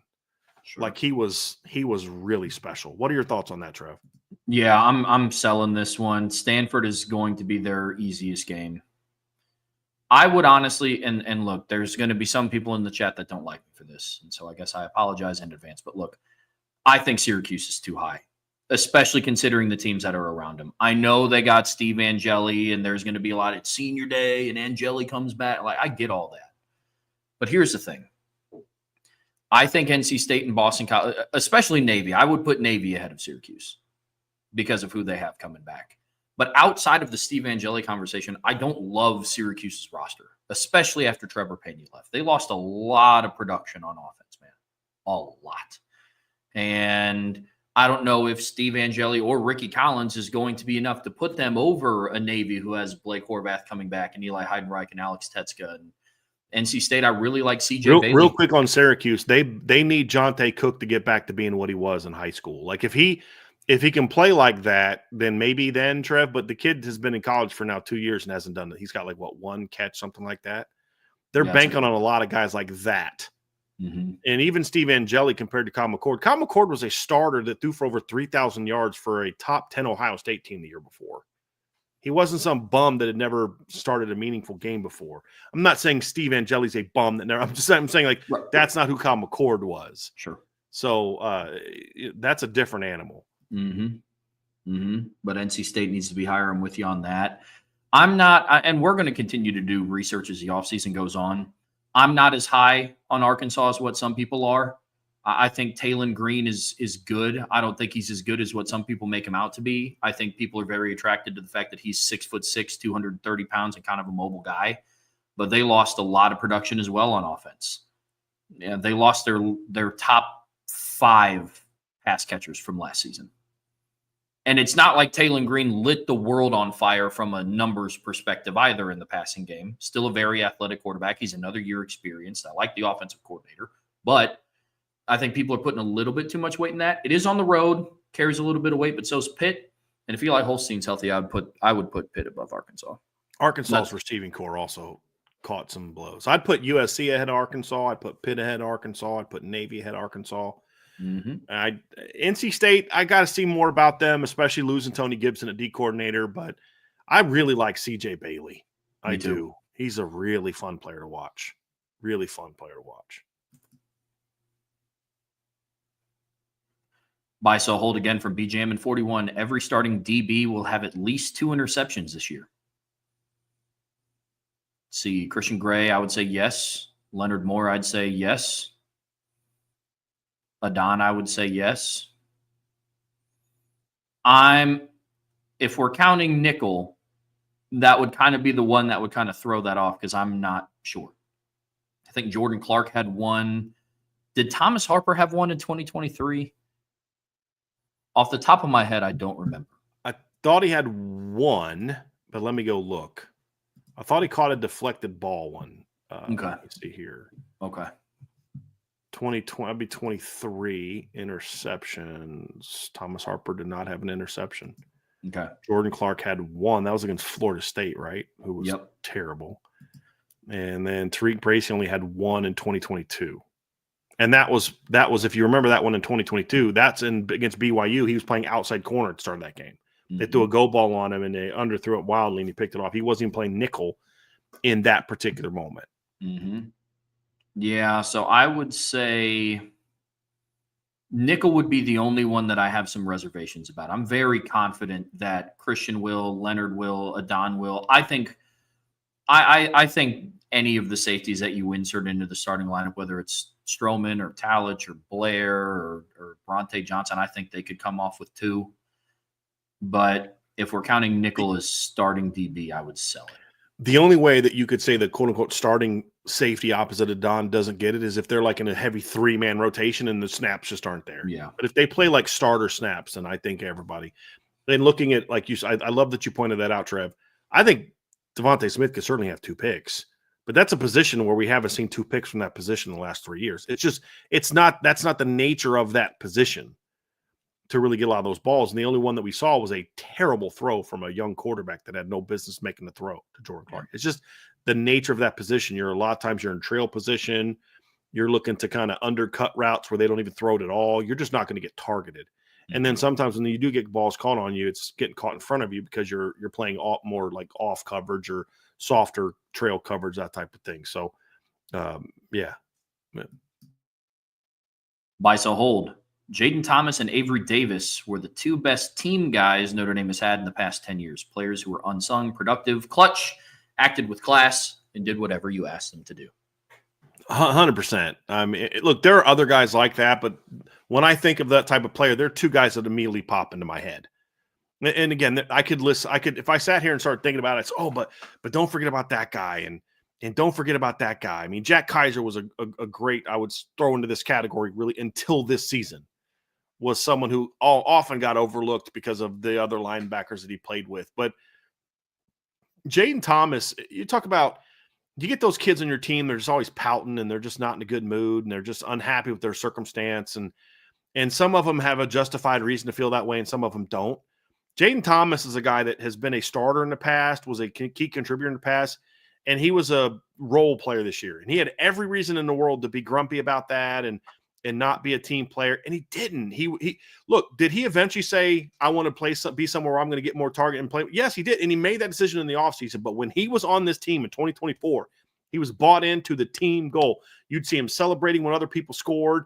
Hey, you need me to block, coach? I'll go block. You need me to convert a ball on 4th down? I'll convert the ball on 4th down. You need me to score a touchdown in a playoff game? You need me to run a reverse against Penn State? I mean, think about the low number of touches that Jaden Thomas had this year for Notre Dame. I mean, think about that for just a second. Jaden Thomas this year had 21 touches. You can name most of them because they were clutch moments. They were 4th downs, 3rd downs, red zone touchdown against Indiana. You're talking about a jet sweep on a drive against Penn State that set up a score that tied the ball game up. I mean, that was a big moment, 3rd down. That was a huge moment. And who'd they go to? Not Jeremiah Love, not Jadarian Price, not Bo Collins, not Chris Mitchell, not Jaden Greathouse, not Jordan Faison, Jaden Thomas. 2 reasons why. 1, disguise. It's the element of disguise. He's in there as a blocking formation, and you're not going to see it. But number 2, you just know this kid's going to make a play if given the opportunity. And I had such a great respect for Jaden Thomas. And Avery Davis was a similar guy. Very unfortunate with the injuries and stuff, but two excellent young men. 2 outstanding young men. There's no question about it. Love those guys as players. They're not the only ones, but whenever this type of player gets brought up, they certainly are at the tip of my tongue when talking about just great team players, great young men, stepped up when need be, clutch. Because he doesn't just say guys who were great teammates and act with class, but it's also the clutch, the productive part that was there too. Absolutely. Yeah. Absolutely. Yep. We see that the same. They're definitely in that league for me. BISO hold in honor of National Eat More Fruits and Vegetables Day, May 21st. It would be easier to give up fruits forever than it would be to give up vegetables forever. Sell. I like fruit more than vegetables. There's some vegetables I like. I like celery with peanut butter or without. I like celery. I like cucumbers. There's vegetables I like, but I'm definitely more of a fruit guy. Love cherries, love apples, love oranges, love grapes, love watermelon. I'm definitely a fruit guy. Sell that very harshly. I'm going to buy it very harshly. No, but I am going to buy this. I just naturally throughout the day, I do eat more vegetables than I do fruit. And a lot of it just comes down to what I buy because I love watermelon. I love pineapple. I love grapes. I love all those. But with meals, I naturally find myself buying more vegetables because the time that I do all of my cooking is dinner.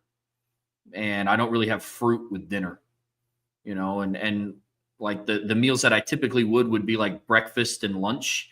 And those are kind of like afterthought meals for me most days, So for me, it's definitely, I have a very vegetable heavy. Well, I can't say I have a very vegetable heavy diet. When I mean I eat vegetables more than I eat between the fruit. 2, I get you. Yeah, between the 2. You're like, screw protein. I want vegetables. I get it. I get what you're saying. Yeah. Like I'll also do fruit at night. I know you're not supposed to eat late at night, but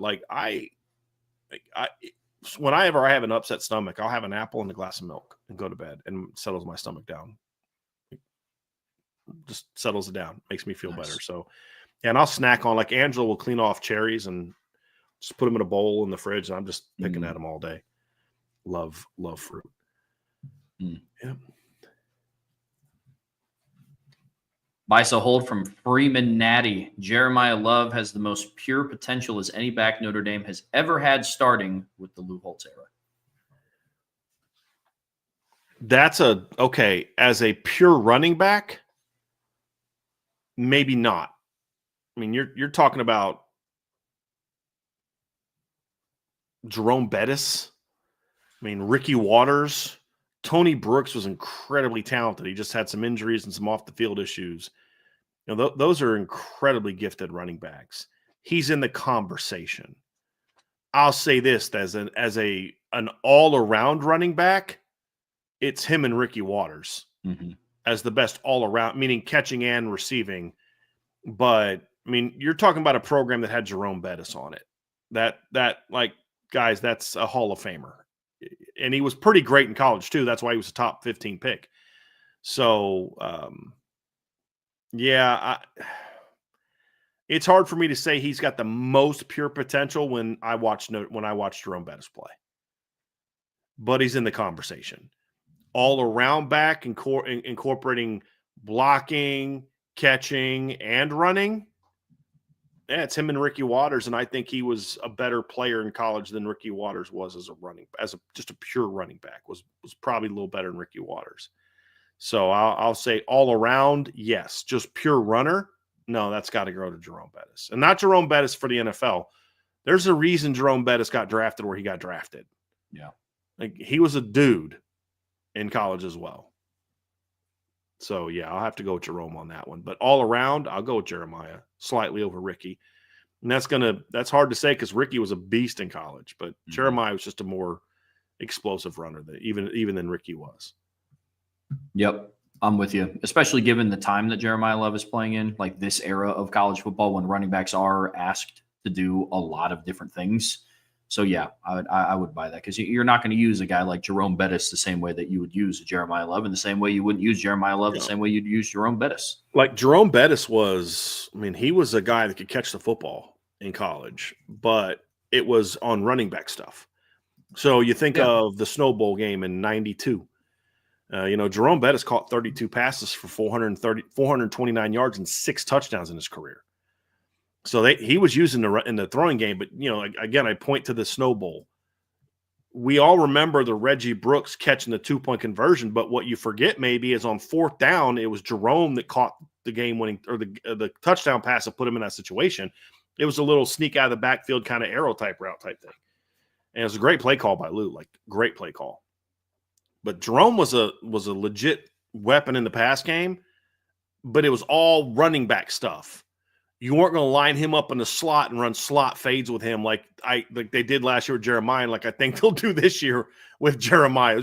It's a different animal. Like Jeremiah could literally be a receiver if he wanted to. He could play cornerback if he wanted to. And Jerome was a great running back. So as pure runner, it's got to go with Jerome. All-around player, I got to go with Jeremiah. And if he does this year what he did last year, it's not even a debate. Yep. Buy, sell, hold from Carolina Irish 77. The current helmets and jerseys worn during the 2024 playoff run with the Adidas style of gold pants around 2010. I could buy that. I've said this before. 2019 when they played BC? Yeah, and they had like the 88 throwbacks, but they still kept the gold jersey, the gold helmet. I mean, I loved the pants with that helmet that day. Yep. Loved it. I would love to see that. Maybe a little slightly darker gold, but that's much more in the wheelhouse than the color they have now for me. Absolutely. Yeah. Like the gold of like the 05-06 Quinn years. I loved. Love those. But yeah, bye. Josh Buffo, the motivational business maker, says, was he much better than Julius Jones? Julius Jones was a great running back, but Jeremiah is a more pure potential. Like, because again, he didn't say, was he better than all those guys?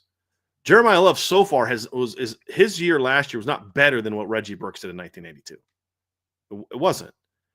What he did last year was not better than Julius Jones. And what was it, 02, 03 that Julius had his big year? What was Julius's big year at Notre Dame? See here. He said pure potential. And my point is he absolutely does. Yeah, I mean, Julius Jones had 1,268 yards and 10 touchdowns on 5.5 yards per carry as a senior. And it was technically a 5th year because if you remember, he missed the 02 season because I can't remember what the issue was, but he did. But he was a monster in 03 on a not very good team.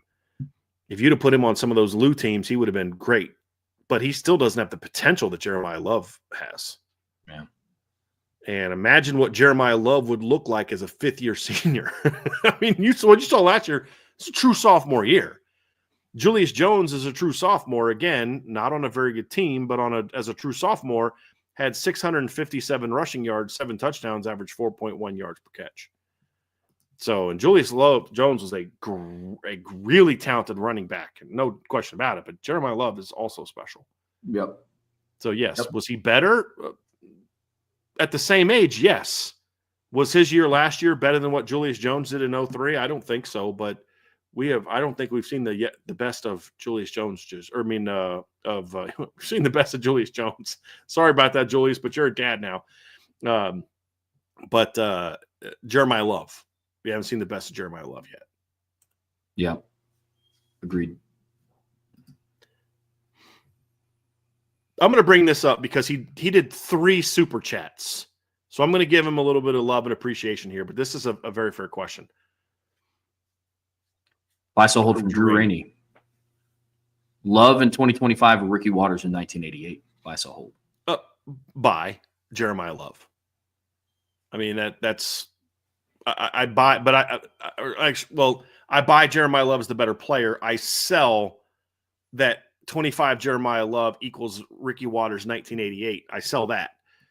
The reason I sell that is because in 1988, Ricky Waters was a wide receiver.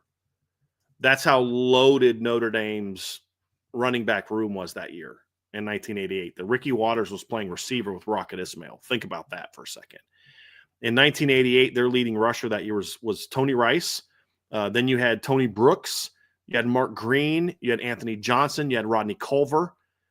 Braxton Banks was your fullback on that team. Ricky Waters carried the ball 30 times for 71 yards. Ricky Waters was your leading pass catcher that year as a receiver with 15 catches, and he was number 2 in receiving yards behind Rocket Ismail. So Ricky Waters did not become a full-time running back until 1989. And he was very good that year, much better player, 791 yards, 6.7 yards per carry, 10 touchdowns, 13 catches for 196 yards. Just didn't get the ball, obviously, quite as much. And then in 1990, he ran for 579 yards. He was a little banged up that year. 1989, I think, was his best year at Notre Dame. And if it wasn't for the presence of Tony Rice, who led that team with 884 rushing yards, and the fact that he had to split carries with Anthony Johnson, Rocket had 64 carries that year. Rodney Culver, who got drafted, had 59 carries that year. Dorsey Levens, who got drafted, had 25 carries that year. He played in the most loaded Notre Dame running back room I've ever seen in my life in 1989. And that tapped down some carries, but Ricky in 89 was a dude in 1989. Now, if you want to say between those two, I'd still probably take Jeremiah Love, but it'd be really hard to do because Ricky was really good in 89. Don't confuse the lack of raw numbers with how good he was because he was very good in 1989. And in 88, he also was a dynamic return guy. I mean, Notre Dame, older fans remember this, but in 1988, Trev, they beat Michigan 19-17. Michigan was great that year. And Notre Dame only scored 1 touchdown that game. Because remember, that was the 5-field goal, Reggie Ho 5-field goal game. Their only touchdown in that game was a long punt return by Ricky Waters. It's their only touchdown in that game. He was special. But he just got overshadowed by the fact that he played his freshman year with Tim Brown and the rest of his career with Rocket Ismail. So Ricky doesn't get enough love and respect for what I think he should, how good he was in college. But that's, again, he was splitting carries and touches with elite, like NFL players at running back and Rocket Ismail. But he was a special player at Notre Dame. And you saw when he got to the NFL, 10,000-yard rusher, who was the lead ball carrier, who was never the leading rusher at Notre Dame because he had Tony Rice and all those other things. So he was outstanding.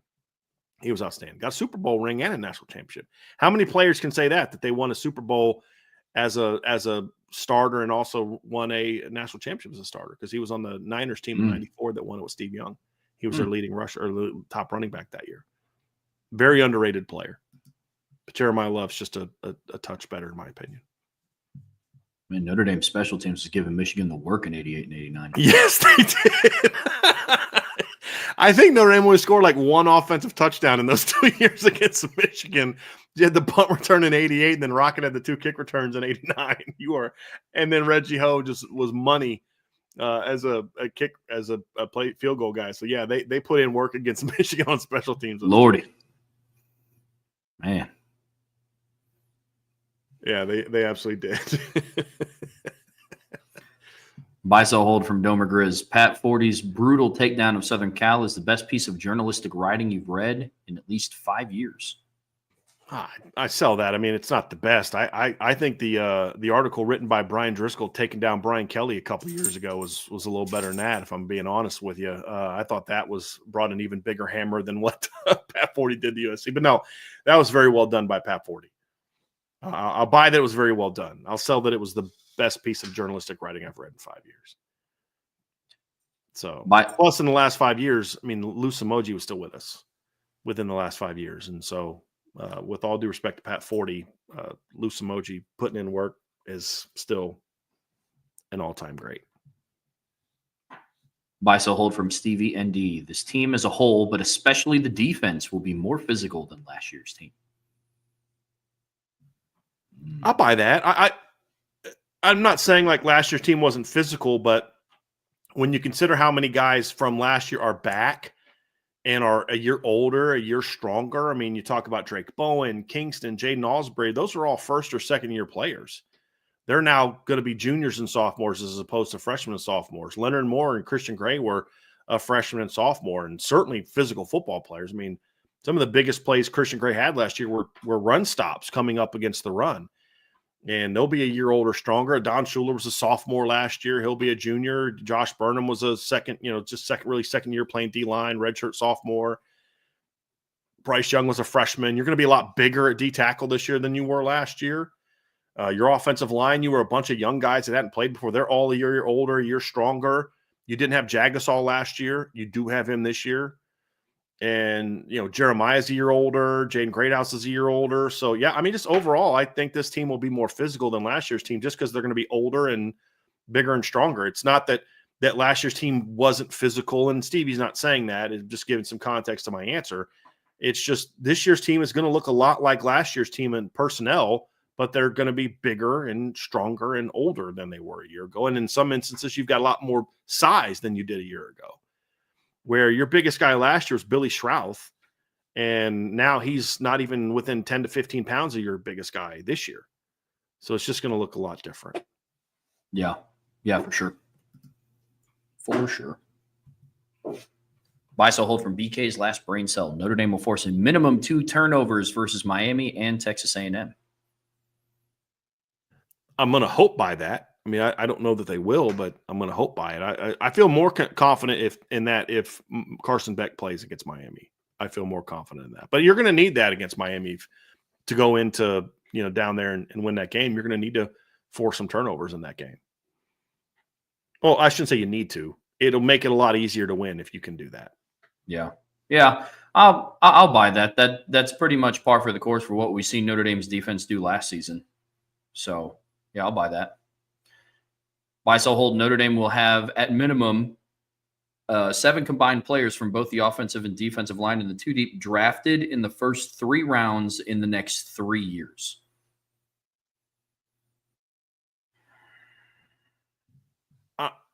First 3 rounds. So next 3 years, say Jagasol. Let's say one of Knapp or Wagner, because I don't know if they both do. One of Craig or Schrouth. Just go there. I don't know if all of them are that high. Defensively, I don't know that any of their current D-tackle rotation guys are top 3 round guys. If Jason Onye comes out as a Riley Mills type season, I mean, could he? Maybe. I don't even know then. I mean, I don't know if they have that high level talent. Boubacar could be, Bryce Young could be.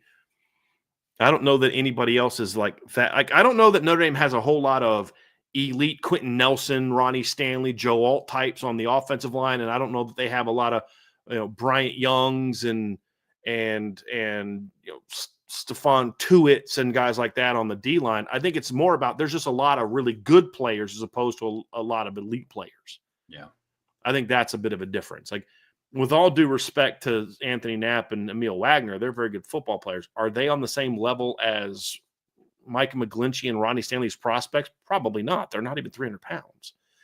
They're more Robert Hainsey types. Well, Robert Hainsey was taken in the late 3rd round. But was that Like, what impact did Harry Hiestand have on that? That's kind of part of it too, because he was considered a Harry Hiestand protege, even though he only played for Harry for 1 year. Everybody in the profession knew that he worked with Harry Hiestand in the offseason before his last year. Yeah. So it's possible, but 7 might be a little bit too high. But they can get close.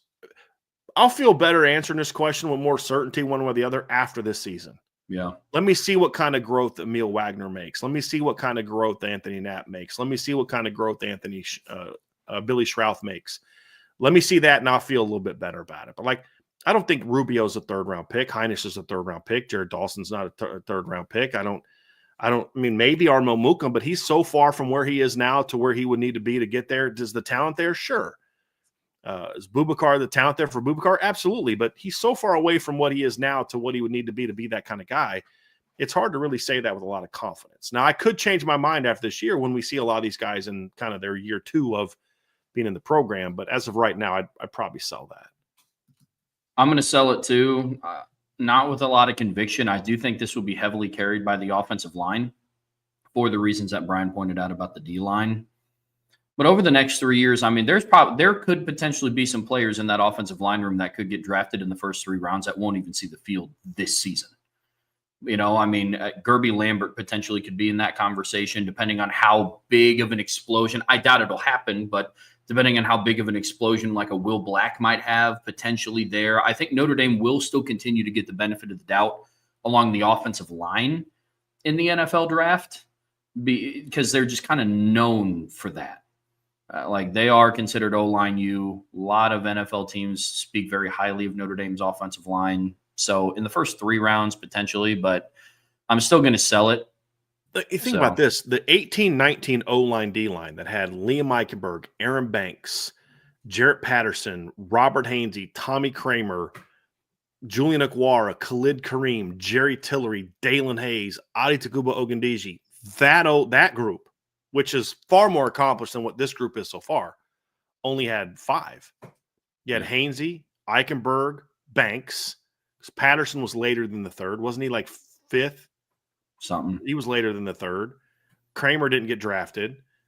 Julian Aguar was a 3rd-round pick. Tillery was a 1st-round pick. And Khalid, Adi, and Dalen were all 5th-round picks. So they all got drafted outside of Tommy Kramer, but they weren't top 3 rounds. If you were to say going to get drafted, I'd say easily yes, easily buy if it was just get drafted.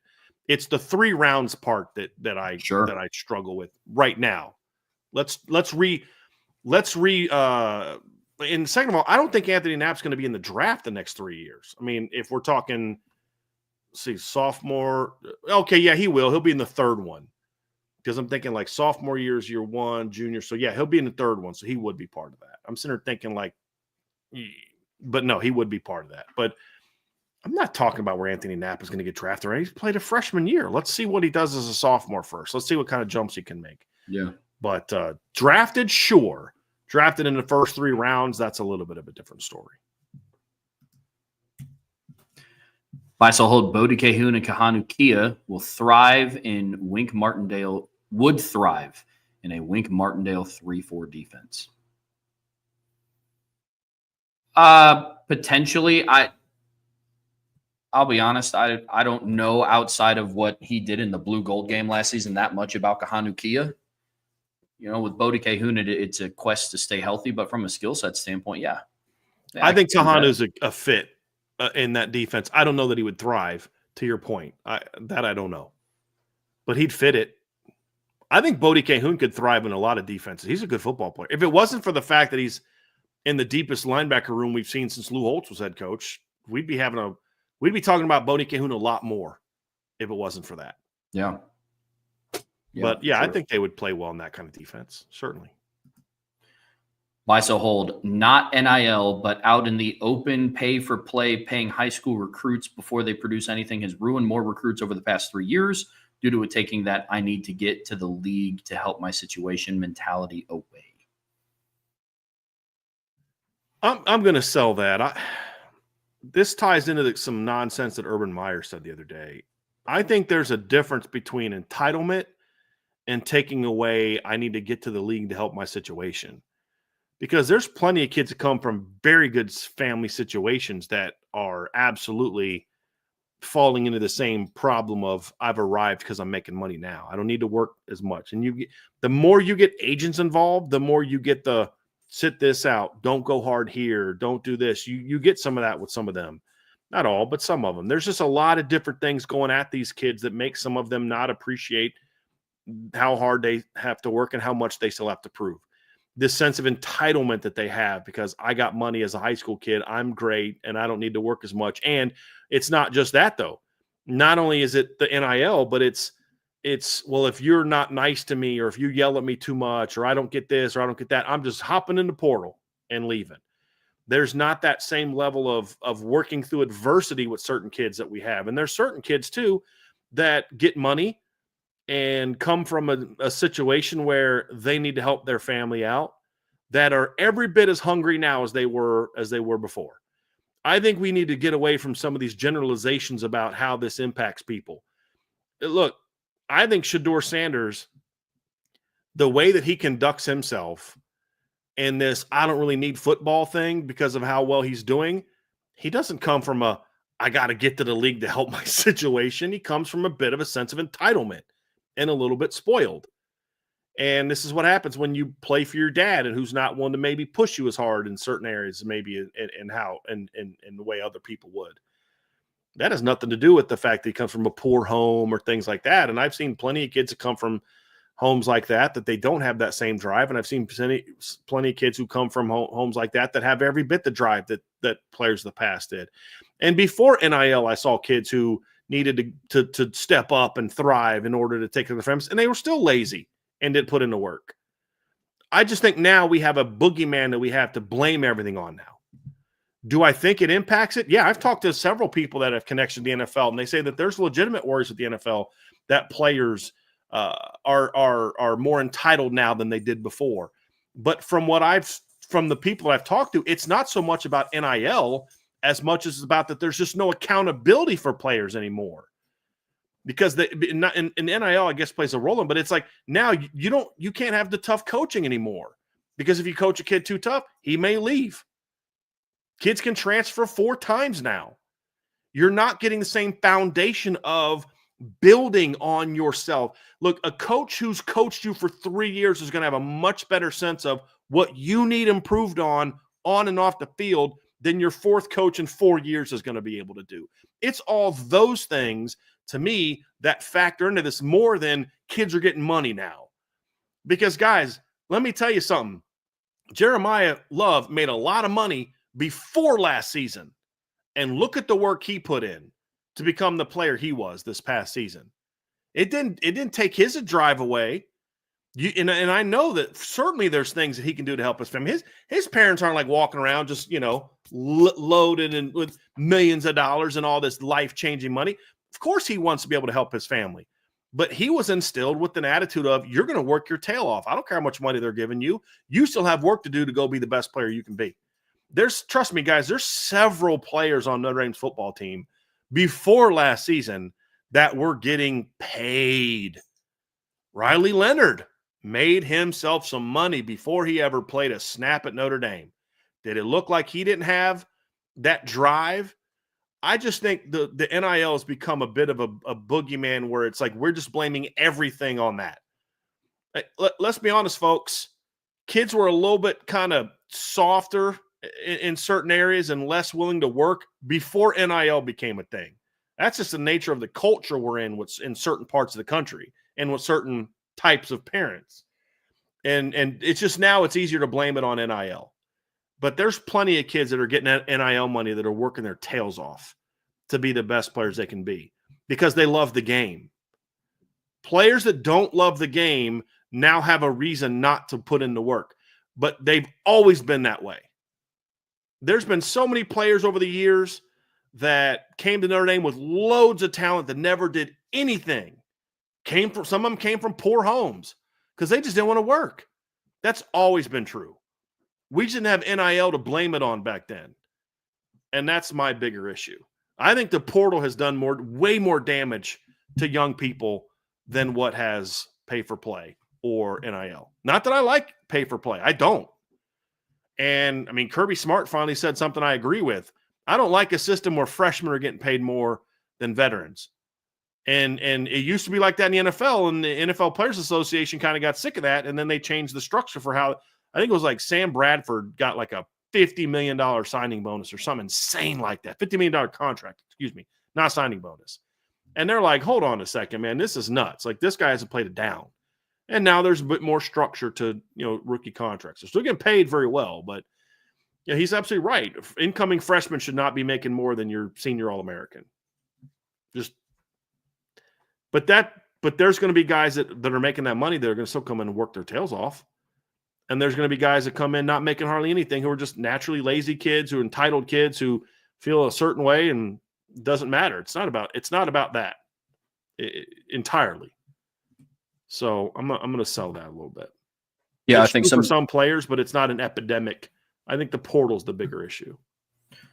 Oh, sure. I mean, I've never been a huge fan of paying for high school recruits as is. I understand that that's the landscape that college football is in now, but hate the idea of paying for a commodity that's unproven at that level. Riley Leonard made a bag, but he was a starter for 2 years at Duke. You saw him play in college, and so for me, I think the thing that's tough is when you have situations like Nico, who gets guaranteed that kind of money coming out of high school before he takes a snap at college football solely based on his high school ranking and pure projection. I think that's what kind of messes it up for other highly touted recruits coming out, because now it's not a matter of, well, this is how successful they were, so that's how much money they earned. It was, well, this was his recruiting star ranking, so that's how much money that he earned. That's what's messing it up. I draw a lot of analogies back to like NFL contract deals that kind of reset markets. I think back to 2022 when the Jags signed Christian Kirk to a 4-year, $72 million contract extension. Christian Kirk. And then other top-level wide receivers at that time were also negotiating contracts around that same money line, essentially. Then they saw what Christian Kirk got, and guys like Devontae Adams were like, no, you're not paying me 4 years, $72 million. Christian Kirk just got that. And now Christian Kirk isn't even with the Jags anymore. It's kind of the same thing. I in a way, I see that with high school recruits, because now 5-star kids can go and be like, well, Nico didn't do a whole lot with Tennessee. Now he's not even there, and he was guaranteed $8 million. So why shouldn't I get that? I think that ruins it too. The reality is, and we've been saying this, Trev, for 2 years, the biggest problem isn't the NIL. It's the way that NIL is being implemented, but it's the fact that it exists in the open portal system. That's the problem. Change the portal system, and a lot of this stuff goes away to certain degrees. The team hopping. Hey, you got your money, but now it's time to earn it. Now it's time to work because of this, and this. And you don't like it? Fine. Transfer somewhere, sit out a year, get out of spotlight for a year, see how that goes for you. You fix that and you fix a lot of this stuff. And I've been saying this for 2 years. Buy, sell, hold from Josh CSP 77. The Notre Dame secondary will give up more yards passing, but will have more interceptions than they did in 2024. I could see that. Trev, you and I have talked about this a little bit, but I think you're going to see the defense as a whole give up a little bit more passing yards this year for a couple reasons. Number one is I think they played better quarterbacks this year. I just think there's better passing offenses on the schedule. You don't have 2 triple option teams in the schedule this year. You only have 1. The other part of it is I do think that Chris Ash is going to put a little bit more focus on trying to stop the run than what Al Golden did, which is going to inherently cause a little bit of a dip in the pass game. But I also think they're going to still have a lot of blowouts like they did last year, which is going to help as well. So I just think all the combination of things I think leads me to believe that they will give up a little bit more yards this year than last year. But I also think this team is going to be more disruptive. I think you're just a lot faster. A lot of that comes down to if the pass rush is as good as we hope it is going to be, that'll be the bigger factor. But I'll buy this as a possibility, a legitimate possibility, and one that wouldn't make me upset. I don't care. They're giving up 175 passing yards a game next year, but they drop off that same amount in the run game. Okay, you're an elite defense. So I'll take that. Yeah. Yeah, I'll buy that as well. Look, Notre Dame finished, fourth in the country last year. They gave up 169.4 passing yards a game last year. I mean, more doesn't mean they go from 169 yards to 225 a game, but they get more picks. I think it'll be more, but not by a big margin. It's the same conversation that we had about completion percentage. I don't know if this defense is going to be number one in the country in completion percentage allowed. I think they take a dip, but I think that means they go from like 1 to 5th. I don't think that means they go from 1 to 30th. Yeah. Right. If they drop out of the top 10, then and they don't make any improvements in the run game, like if you drop 15 yards in the pass game and you only improve 3 yards in the run game, that's not worth it. That's not good. Mm-hmm. But if you drop 15 in the pass game and you improve 20 in the run game, then you're a better defense. Yeah. Buy, so hold. Someone from the secondary will end up winning a defensive award. Buy. Yeah, buy. Definite buy. They're due, and they're starting to get the love now. A little bit more love and recognition now than they have been. So over the next couple of years, I certainly see that. He didn't say necessarily this season. I don't know if it'll necessarily be this season. I think unless Caleb Downs doesn't get targeted a whole lot or doesn't get a chance to make a lot of plays or gets hurt, it's going to be tough for anyone other than him to win the Thorpe Award if it's given to the righteously, but they don't always do that. You know what I mean? Like, I still think it's hilarious that Sauce Gardner didn't win it, but a teammate of his did, but whatever. That might be the worst award out there is voting. Like, who was it? Wasn't it like a kid from like Air Force a couple years ago won the Thorpe Award or something ridiculous like that? And it's just like that. I don't know what those people are looking at. I'd love to find out who's on that voting committee. Yep. Yeah. Buy, so hold from JG Whitetown. Which team will have the most rushing yards? Notre Dame, Penn State, and Texas. Look, where was Penn State at last year? Because this is something that gets talked about a lot. So last year, when you look at the yards per game, Penn State averaged 202.3 rushing yards per game. Notre Dame is a 200.9. I'm gonna say who has the most. What team have the most? I'm gonna go with Penn State here. Yeah. And the reason why is because if you look at Andy Kotelnicki's offense, it's one that's geared towards the run game a lot more. And he's a guy that wants to run the ball a lot more. I mean, they ran for 206 yards a game his last year at Kansas. The year before that, they were 183.5. The year before that, they were 139. So you see that projection up, right? Like he wants to run the ball a lot. You look at the numbers. Did he come from Buffalo? They had some good numbers there. I think they're going to be more focused on running the ball there, especially early in the season. I think Notre Dame will as well, but I just think Notre Dame by the end of the year is going to be a little bit more balanced than I think Penn State is, and not as focused on running the football. If you want to go with Notre Dame, go with Notre Dame. But if Notre Dame didn't have more yards rushing than Penn State in a year, and I also think Notre Dame's going to make a deeper run than Penn State did last year. Penn State also caught a little bit of a break in the playoffs in that they played Boise State and SMU the first 2 rounds, and Notre Dame's playing Indiana and Georgia, 2 of the best rushing defenses in the country. Where was the rushing offense? I want to see if I can find where it was. Do they have it in the regular season? Actually, I think I can look that up while you're talking, Trev. I'm pretty sure Notre Dame was well ahead of Penn State going into the playoffs, and that factors into the conversation as well. But if you want to take Penn State, I'm okay with that. If you want to take Notre Dame, I'm okay with that too. But I just think Notre Dame's going to be a little bit more balanced. But my point is a team that had Riley Leonard still wasn't like blowing them away. Yeah, Notre Dame was at 224.8 going into the postseason, and Penn State was right at 202. The playoffs dropped Notre Dame down. So I'm good either way. I think both have more than Texas. Yeah. Yeah, if I had to rank them, I'd probably go Penn State, Notre Dame, then Texas. I know Texas is getting a lot of hype because C.J. Baxter's coming back and the Trey Wisner kid is still there, but I'm taking both Notre Dame and Penn State's backfield over them. Texas, I think, has the most question marks along the offensive line between all 3 teams. Yeah, I would go I mean, it's really like a 1A, 1B conversation for me between Notre Dame and Penn State. I see it the same way you do. I'm not going to argue with anybody that wants to put Notre Dame first. I get that completely. But I think Penn State would be more geared to run the ball. Notre Dame is now kind of both teams are in a different spot. Penn State's going into a year where they returned 2 1,000-yard rushers, but they lost one of their best offensive weapons in Tyler Warren. I mean, he was essentially their entire pass game last year. And whereas Notre Dame, they're getting a quarterback that is a little bit more of a balanced quarterback. He's definitely a pass first guy, and they're bringing in Malachi Fields, and Jaden Greathouse is a year older, and obviously he had his breakout at the end of the season.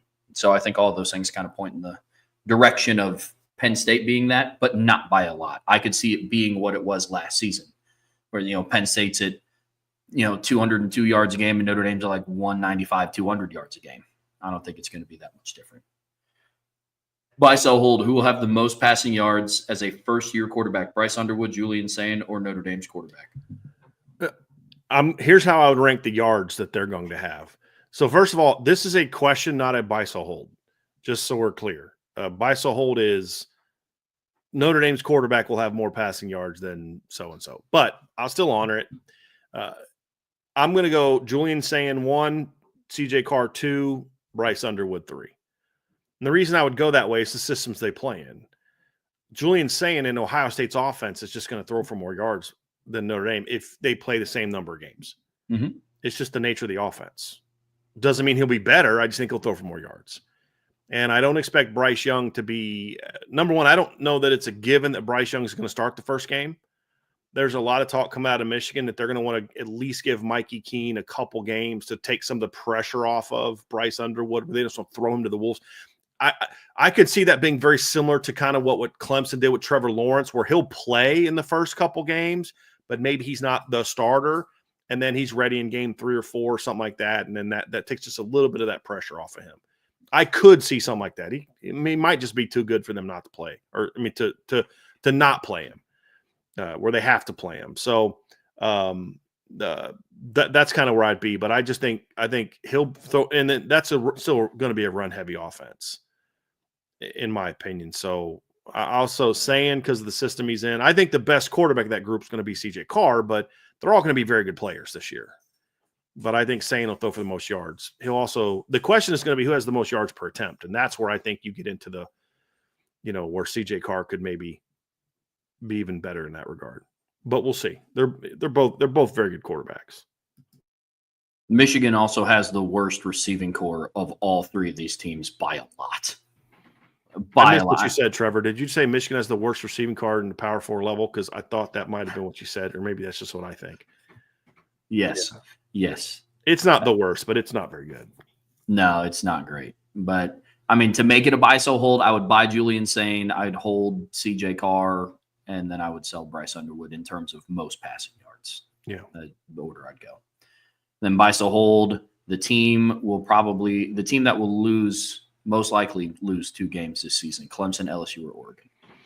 Buy LSU, hold Clemson, and sell Oregon. I just think Oregon of the 3 has the easiest schedule. That's really what it boils down to for me. I think their schedule is easier, and that just by very nature of it will lead to them being that. So I'm back and forth between Clemson and Oregon on who to buy or who to sell. But I think LSU loses at least 2 this year. And honestly, if LSU goes 10-2, that's actually a pretty good season when you consider the schedule they play and the team they have coming back. Yeah. It's not great, but it's a pretty good season. Yep. Yeah, I would buy LSU. I would hold Oregon. I'd sell Clemson. I agree with what you said about Oregon's schedule being easier, but they have a few more new pieces that they have breaking in. I'm pretty high on this Clemson team. Not as high as some, putting them at like 2 in their post-spring rankings. But I thought Andy Staples had them at 1. There was one other. I think, didn't ESPN have them at 1 also? I've seen multiple people put Clemson at number 1. Yeah. And I think, no, ESPN had them 2. Mm-hmm. Andy Staples, I think, no, he had Texas. I'm trying to remember who it was, but somebody I saw, maybe it was Bill Bender, had Clemson number 1. So like, okay. Yeah, the Clemson schedule's a little harder than Oregon's, but I like the pieces that they have coming back. So, yeah. Buy, sell, hold from Lucky Duck 512. The sophomore class will end their careers with the most wins in program history. Buy.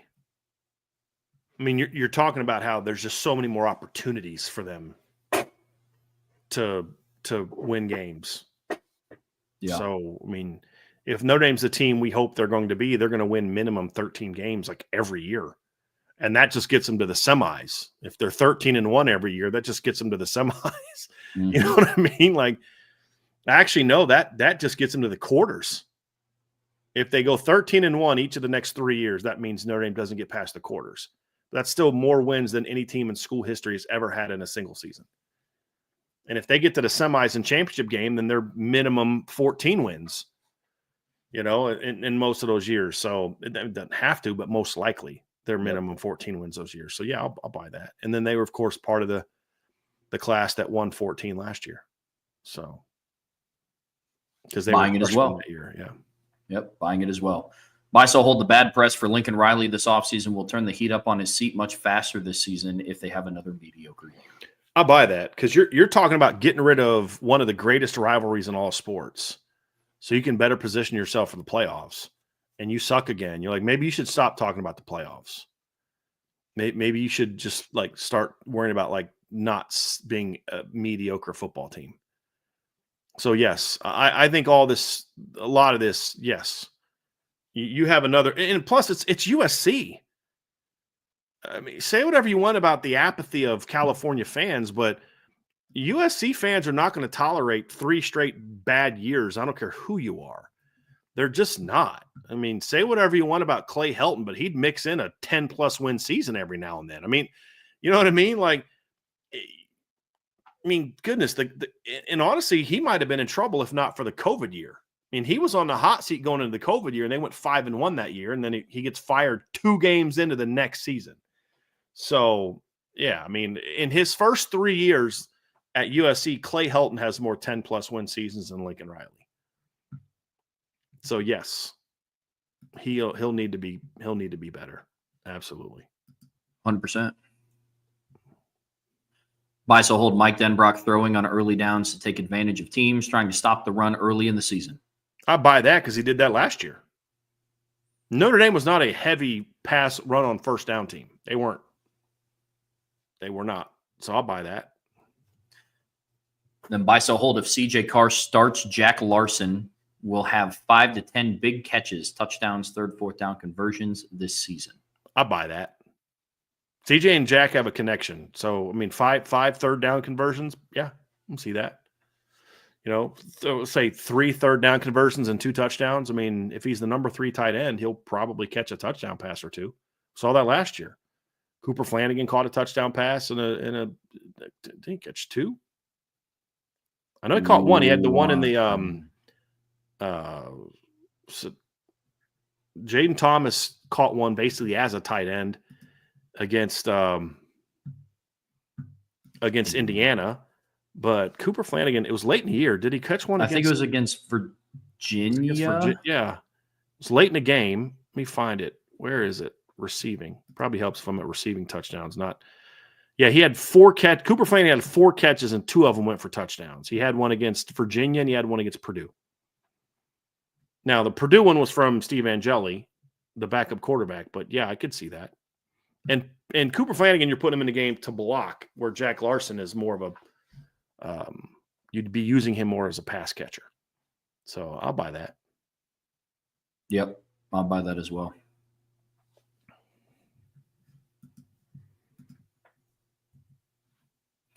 Buy, sell, hold from D-Troll Hunter. The top 4 returning running back rooms in college football are Notre Dame, Penn State, Texas A&M, and Texas in that order. I'd have to think about that one. Let me pull up a couple things here, Trev. I think they're not in the conversation now, but I think Michigan at the end of the year is going to have a running back room that people are talking a lot about more. Trev, and you and I are on the same page here. I think Justice Haynes might have been one of the 5 to 10 best portal pickups of any position for any team this offseason. I think that's a great portal. I think he's a really good football player that, for whatever reason, just never got that opportunity at Alabama. And Jordan Marshall was a kid I liked a lot coming out of high school who tore his ACL. He's back and apparently had a really good spring. They got a lot to prove, but I think they could be in there, but they're not in there just yet. I'm just thinking of some other Louisville. Go ahead, Trev. I was going to say, I think Louisville, has a opportunity to be in this conversation on the same playing field that Texas is in. Mm-hmm. I wouldn't put Louisville up there with Notre Dame or Penn State or even Texas A&M, honestly, with them having Le'Veon Moss and Amari Daniels coming back. But Isaac Brown is getting a lot of attention, but I like that room as a whole. Mm-hmm. I really do. Yeah. Just trying to go through some others. Nah, I can't. Oregon lost a lot. I looked at them because they had a really good running back room last year. I liked their running back room last year. Florida, Alabama just depends on, do some of their talented young guys step up? They're not obviously in that conversation right now. Hunter from Auburn's gone. They had a nice running back room last year prior to, I wasn't sure if he was gone or not. Yeah, he got drafted. Let's see here. I'm trying to find some teams, Trev, that had running back rooms that I really liked last year. Arizona State, if I'll say this, if Kanye Udo can make the transition to a more traditional offense, that's a very underrated backfield. They won't have anybody as dominant as Cam Scattaboo, but Kyson Brown's a good player, and they also have Raleek Brown. You remember him from transfer from USC? Yeah, he's a good football player also. So that could be a very underrated room if Kanye Udo can get in there. But again, not in the same level as the group we were just talking about. Ohio State's not there. Look, I like C.J. Donaldson. He's a good player. I really like James Peoples, but they're not in that category anymore. USC has a solid running back room. They're not in that conversation. Oh, here's a team. Let me go see who. Let me just check this real quick because Jonah Coleman's coming back. No, the depth there is not great because I really like the kid from Washington, Jonah Coleman. I like him a lot. He's a really good running back. But the room as a whole is not as deep as some of the others. Those are kind of it's hard for me to find anybody else. I'm looking through it and just trying to see if anybody just pops out as a really loaded room. I know Oklahoma they had a pretty good portal offseason, but I don't know if I would put their room kind of what it was several years ago, but they have an interesting room, Trev. They got Jay Knott from Cal, who I like a lot. Rest of their guys are very unproven. Xavier Robinson's a big guy that Notre Dame recruited a couple of years ago. They got Taylor Tatum, who was a highly ranked recruit a couple of years ago, but those guys haven't done a whole lot. Javante Barnes is okay last year, but they have a chance to have a very sneaky room. I would keep an eye on Oklahoma's room as a potential. Maybe they could be. Yeah. I don't see anybody else, Trev. I think as far as like what we know about teams now, I think that's probably a good bet. I think Georgia could have has a little bit of an underrated room this year. Yeah. But they're counting on some guys to step up. But I like Nate Frazier a lot. I think Cash Jones is back as kind of their third down back. He's kind of got that role. They got Josh McCray, who was a 600-yard rusher from Illinois last year. He's a good player. Roderick Robinson's a big guy that they got from a couple of years ago. He's a big old 235-plus pound back. 2 years ago, Roderick Robertson averaged 8.2 yards a carry on 24 carries. He just got hurt last year. So Georgia, I think Georgia's got a chance to have a better running back room this year than they did last year. And that's no disrespect to Trevor Etienne, who's a good football player. It's just they were banged up. Yeah. And Nate Frazier was a true freshman. So I think their room could be better than it was last year. So, somebody in the chat, people mentioning LSU. I like Caden Dunham, but he still has a little bit. He's got to prove some things to me before I'm ready to completely jump on that board. They got Harlan Berry, who's a true freshman, who's a really good player. Caleb Jackson's a nice player, but Caleb Jackson 2 years ago was a whole lot better than Caleb Jackson last year. The problem I have for LSU, honestly, isn't even necessarily that their backfield. I like Caden Dunham. He's not on the same level as what we're talking about here. The Jeremiah Loves, the Singletons, the guys like that. But I think their offensive line is the bigger concern for me. So that's a bit of a more intriguing one for me. So we'll have to go through. I mean, that's one of the things we'll do this summer, Trev, is we're going to rank position groups around the country, and we'll have more. But I'm leaning towards that being our 4. Yeah. And I do like the A&M very underrated room, very underrated running back room. If Le'Veon Moss doesn't get hurt last year and he ends up going for over 1,000 yards, there's a very different conversation about that room, in my opinion, nationally. Agreed. And even more so, because I think most people recognize it's a good room. I just don't know if anybody views it on the same level as the two kids from Notre Dame. But I think Louisville's the team that probably has the best argument to say, hey, we belong in this conversation. And honestly, I might take Louisville over Texas. I mean, I know C.J. Baxter's a good player, but C.J. Baxter was a very highly ranked kid. But he's got to prove to me he can be healthy. And even when he was healthy 2 years ago, Trev, he was not exactly like a incredibly productive player. He had 659 yards, only averaged 4.8 yards per carry. Yeah. So I might actually say Louisville might actually be above Texas on that list for me. They might. I'm with you. Buy, sell, hold. Oklahoma's offseason. Insured by big. I don't know why I keep saying Dunham. I have no clue why I keep saying Dunham. It's Caden Durham. I get it. I don't know why I keep saying that. Buy, sell, hold. Oklahoma's offseason love is getting weird for a program that didn't address its O-line concerns. Their quarterback room was rated in ESPN's top tier. Yeah, I just don't get that. Basically, the top tier thing, they basically just went with starters. And that's what's lame about those rankings. Like, we're going to rank the best quarterback rooms in the country, and then you just rank who you think the best quarterbacks are. I mean, it's basically what it turns into. But I don't get the love fest for Oklahoma. I mean, their defense was really good last year. Yeah, and they still went 6-7. And they lost their star linebacker, Danny Stutzman. Like, I don't get the love fest for Oklahoma. Billy Bowman's gone. Like, yes, they had a good portal season, but again, when have we seen teams go to the portal and completely turn around their rosters, with the exception of teams like even the 1 year? What was the difference about the 1 year Lincoln Riley had success with portal players? What was the unique thing about that year? A bunch of those guys came with him from Oklahoma. Same thing with Kurt Cignetti last year. What made that unique? A bunch of dudes came with him from JMU. Yeah. Both sides of the ball. That's the difference. We have not seen teams reload with portal guys and have success. Even Florida State, they were adding portal guys to a team that already had portal guys from the past. Jared Verse was a multi-year player at Florida State. Yeah. So when Braden Fisk comes along, okay, yeah, he's a portal guy, just like your quarterback was a portal guy. Jordan Travis a portal guy, but he transferred from Louisville like after his freshman year. Yeah. He'd been at Florida State for so you go out and you get Johnny Wilson and you go out and get Keon Coleman, but they were joining a team that already had a core of players together. And that's the difference with a lot of this. What's Oklahoma's core?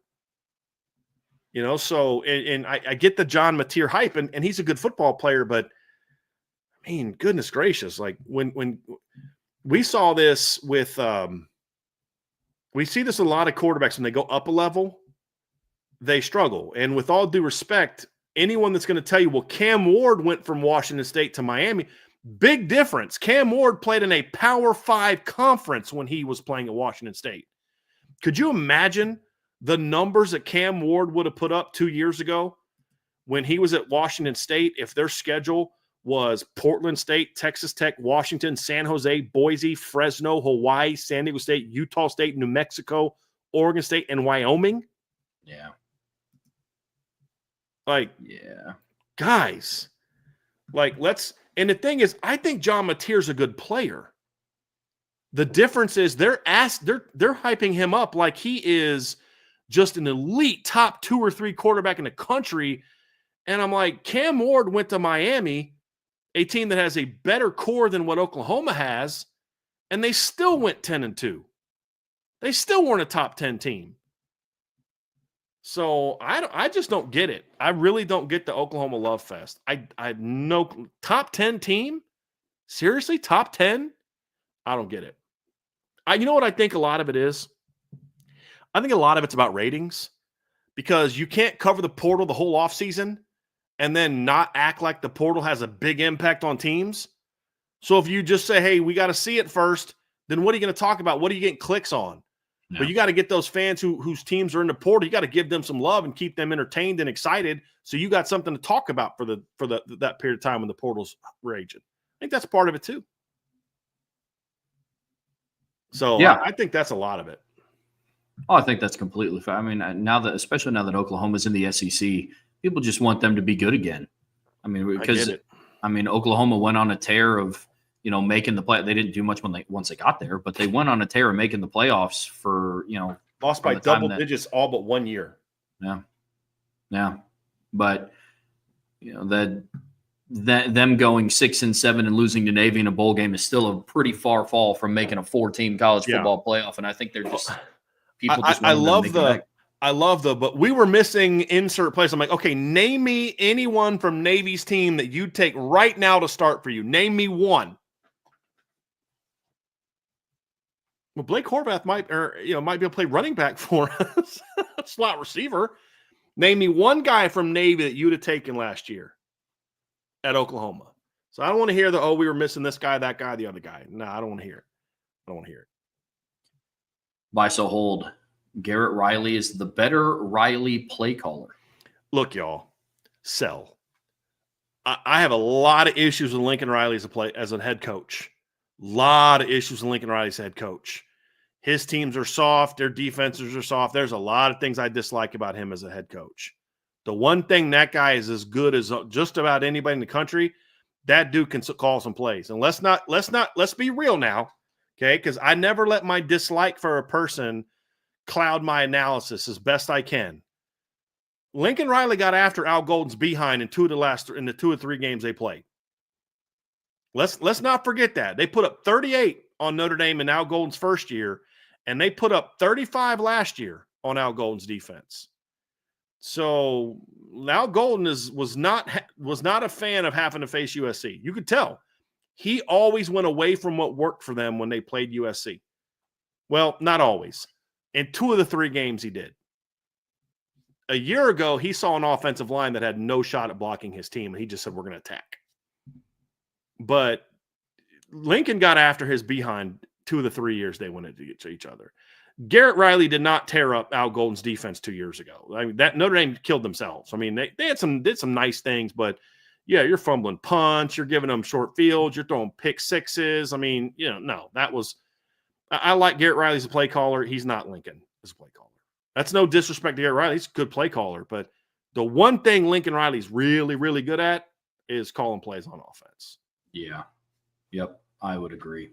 I mean, that's his play calling ability and his offensive mind is kind of what helped them make it to the playoffs despite giving up 30 points a game. Right. I mean, that dude can call some plays now. Yep. He's not a very good head coach, but he can call some plays. Yeah. Buy, sell, hold from Bayside Tiger 6. The hiring of Bill Belichick by North Carolina will be a net positive for Notre Dame recruiting the talent-rich state. As long as the soap opera remains the same way it is now, yes, that would end up being a positive. I think overall it's irrelevant. North Carolina is not going to beat Notre Dame for many players they want. Not as long as Marcus Freeman's there and they're winning games. When you look at the ridiculousness of what that whole situation is, it makes it even easier. So I'll buy that as long as that remains the same. I don't know how long Bill Belichick's going to be at North Carolina, guys. I really don't. Couldn't tell you. Could not tell you. Buy, sell, hold. At least 4 games spark heated debates on the uniform combinations this year. Oh, buy. Including there will be at least one debate of why didn't they use an alternate for this game? You know that's going to happen. Oh, yes. Yeah. Look, I'll be honest. This is something I've come around on. I did not like the idea of Notre Dame doing alternate uniforms for anything other than the Shamrock. I didn't. You know what's funny? You know what changed my opinion? The photo shoots. Because I started seeing like, that green on white looks that looks sharp, dude. Like if you'd have told me a couple years ago, like blue on white with gold helmet, I'm like, whatever, blah, blah, blah. But when I saw it in the photo shoots, I'm like, dude, that is some stuff right there. Like that's something I can dig that right there. Mm-hmm. And so I think more of those things, I see those in the photo shoots, and I'm like, dude, I like that combination right there, dude. Like, I kind of dig that. And some people are just never going to. And I'm a traditionalist, but you better show me, like, but I said, you just got to stay within the tradition, because you can't say the tradition of Notre Dame is blue jerseys and gold pants. Well, no, it's not, because they didn't always wear blue. I mean, there's a period where the gold was like the primary color at times. So you got to stay within the you've got to stay within the traditional color scheme, which is gold, blue, and green. You stay within that. I kind of like the combinations. The only one that I don't want to see, that I definitely don't want to see, I don't want to see gold jerseys. That's the only thing I don't want to see. It's fair. But other than that, like, I'd love to see blue on blue. I like the green on green. I think there's some combinations you can go with that are pretty sweet. Like, and I wouldn't mind, to be honest with you, as a change up, blue pants, white shirt, gold helmet on the road. I'd like to see what that looks as just kind of a change up. But I would love to see Notre Dame for one of the night games go all blue. I would. I think that'd be sweet. Navy blue pant. I mean, and yes, I saw Michigan do it a couple years ago, and I didn't think I was going to like it, and I liked it. And I was like, that would look even better on Notre Dame, because Notre Dame has even more of a contrast with their helmets. It's like, people's like, I didn't like the blue on white because it's too much like Penn State. No. Y'all are missing the point. What about the fact that you can take another team's traditional look and you can make it look even better? Because it looks even better because of the gold jersey and because of the gold outline. So, yeah, I'm going to be honest with you, man. I've come around a little bit. Just stay within the tradition of the color scheme. I don't want to see all black. I don't want to see gold jerseys. I want to see blue, white, or green jerseys. Blue, white, green, or gold pants. Helmet doesn't get touched. But yes, it'll spark debate. Oh my goodness, yeah. I mean, this is such an easy buy, because Notre Dame fans are very tiered in their preferences of things that happen like outside of the football field. You know what I mean? Like outside of the game being played. I mean, you have your very traditionalist of like, it should only ever be blue and gold or white and gold. Get rid of the turf. Get rid of the Jumbotron. I hate the upper deck. Like, I hate music in the stadium unless it's the band. Like, and then you have your people on the other side that are like, we should try black jerseys. And it's like, also no. Like, so like, I like music in the stadium. It just, they do too much. It's about finding the right mix. The band doesn't need to play all the time, but there's too much music in the stadium. Mm-hmm. There's too much of the DJ aspect in the stadium, but I don't mind it at times. I like the music in the stadium. I like the stuff with the Jumbotron. I don't love the MC. Like, and that's not specific to who it is. I think in general, stadium MCs are corny. Yes. And that's just an in general thing. Like, I don't like it at NBA games. I don't like it at NFL games. I don't like it at college games. I didn't like it at the South Bend Cubs game we went to on my birthday. No. It's like, dude, just leave me alone. I don't need you up on the dugout dancing and talking and, just, yeah. Yep.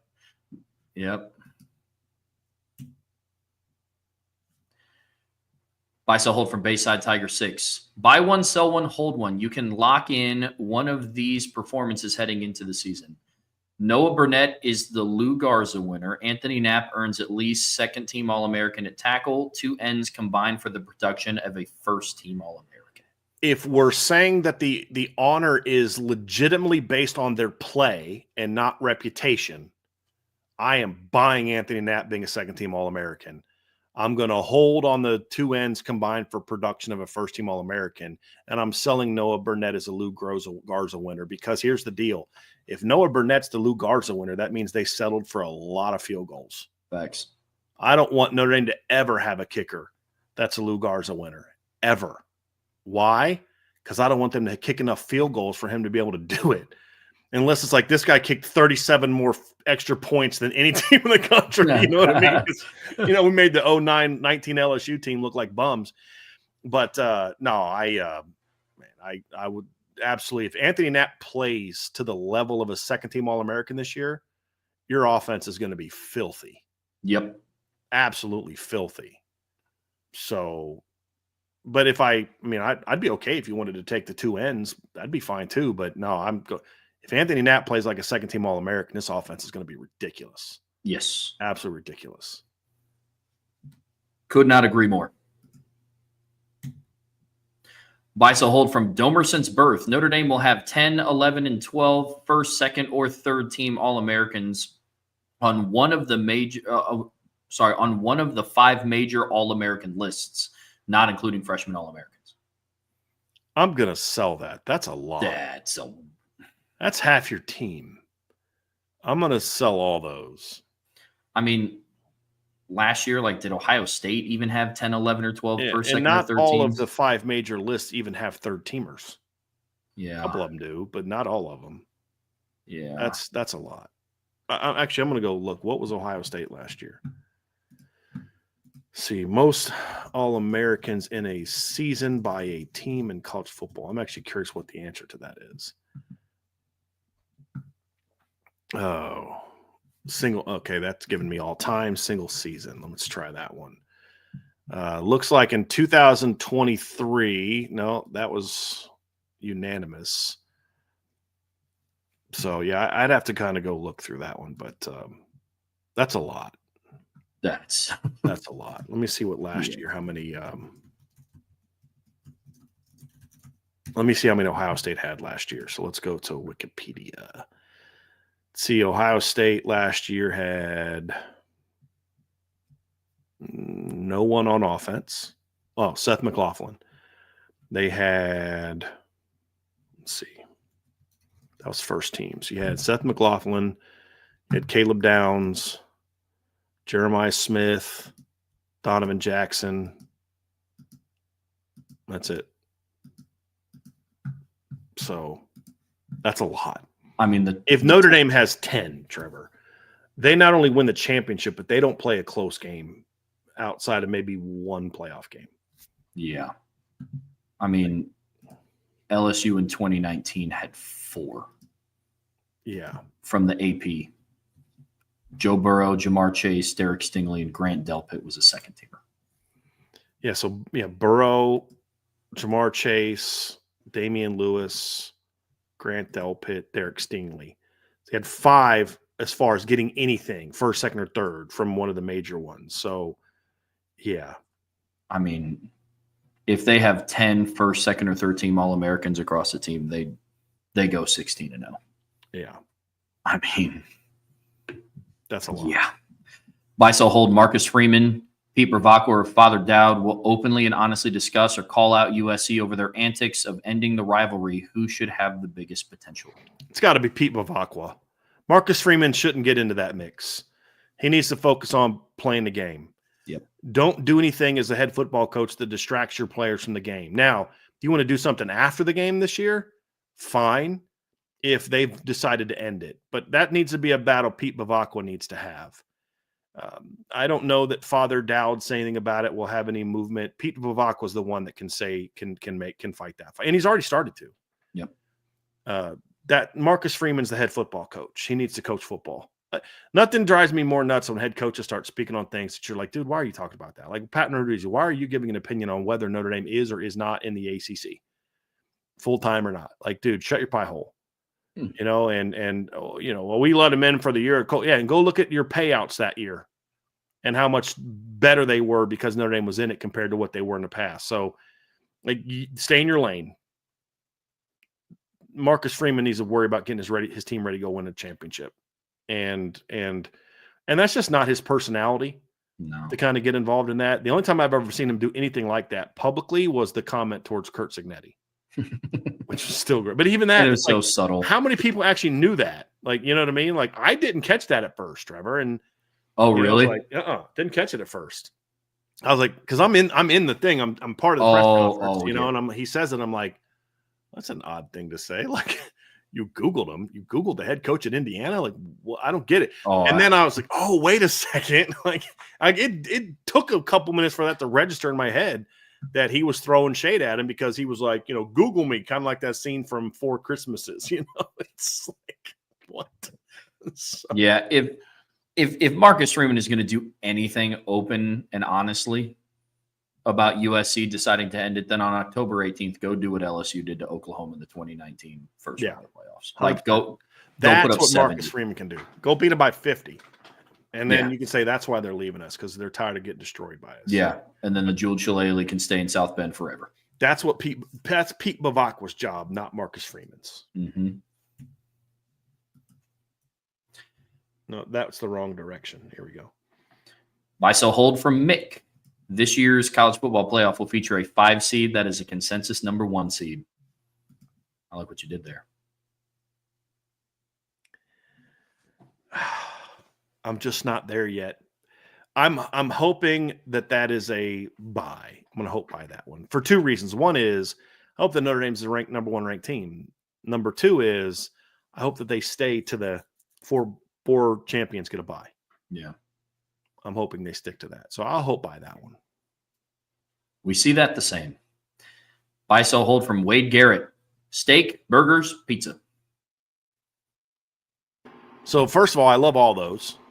So I'd love to buy them all. But if I had to buy one, sell one, hold one, I would go buy steak, hold pizza, sell burgers. That's what I would do. I would buy pizza for breakfast. I would buy burgers for lunch, and I'd buy steak for dinner. So pizza for breakfast, huh? See, my wife would say steak for breakfast, steak and eggs for breakfast. So yeah, it's interesting. Yeah, but if I had to choose one or the other, I would buy steak. I will. See, I like what you did there. You bought them for different meals. You pulled a Brian from earlier with the position thing. So I did. I got that. What if? Okay, so buy, sell, hold it. You can only have one of those 3 for the rest of your life, kind of thing. What would it be then? Oh gosh, I would. Man, I would buy steak. Oh. Yeah. Yeah, sure would be. Yeah, it sure would be. And I wish I could tell you it would all be healthy. It wouldn't. No, it wouldn't at all. Yeah, has nobody ever had a breakfast pizza? Look, Dude, I get it. I was under the impression that every male that went to college has had pizza for breakfast. Oh, gosh, and I'd be lying if I said it ended in college. Yeah. Yeah. No, I would. Yeah, I know for a fact I'm not the only person that's woken up the next morning and had cold pizza for breakfast. Now that I have never done. I'm not a cold pizza guy. I got to at least throw it in the microwave or toaster oven or something. Like back in the day, I'd wrap it in tinfoil and put it in the oven for 5 minutes. I was never a cold pizza guy. Like cold pizza, unless it's like we got it that night and it's been there for an hour. I'll have it kind of then, but like the next day, I just had a weird thing about that. I couldn't do it. I got you. Couldn't do it. Yeah, but steak is probably like my favorite food. If I had to only pick one to eat for the rest of my life, like it'd be steak. Yeah. Buy, sell, hold from Isaiah Lehman. Freeman is a top 3 coach in college football. So it's not there yet. I can't put him ahead of Ryan Day, Kirby Smart, or Dabo Swinney. Because first of all, his record against those guys isn't great. You say, well, he beat Kirby head to head. Okay, but Kirby's got 2 titles in the last 4 years. So Ryan Day's he's 0-3 against Ryan Day, and Ryan Day won a title, and he's 1-1 against Dabo, and Dabo has 2 rings. So can't put him there. Is he top 5 for me? Yes. Is he top 3? I can't put him there yet. Could that change this year? Of course it could. But right now, that group of guys has 4 titles. They've all won at least one, or 5 titles. They've all won at least one. 2 of them have won 2 in the last decade. So no, he's not there yet. Agreed. Buy, sell, hold. Walton and Osborne are the best running back tandem in 2026. Yeah. And dude, they're 2 top 10 running backs, and I don't know that anybody has 2 top 10 running backs in the class, and I don't know if anybody, if there's even enough guys out there to do that. So absolutely. I just John E. 53 just said warming up cold pizza in a skillet also works. I've never thought of that before. I'd be curious about that. How do you get the top part of it hot? Or you just do you put a lid Sometimes on it? I'll put a lid on it. Okay. Interesting. I make eggs like that. I make fried eggs like that, or cook it on a high heat for like a minute. Then you take it off the heat, you put the lid on it at the beginning, but then you let it cook for like a minute, and then you take it off and let it sit there for a minute, and it cooks the top of it with the heat. But it also, I would think, with a pizza, doesn't it make it a little bit soggy, like wet on the top, or no? Not if you. Yep, it's good. Interesting. Sometimes I'll just put it back in the oven. Interesting. Mm-hmm. Yeah, that was my go-to when I was in college. Now I got a toaster oven, but I didn't have a toaster oven back in the day. Oh yeah. Were there toaster ovens back in 2000? I don't even know. Yeah, probably. Okay. Yeah, I had a buddy. Poor to have one.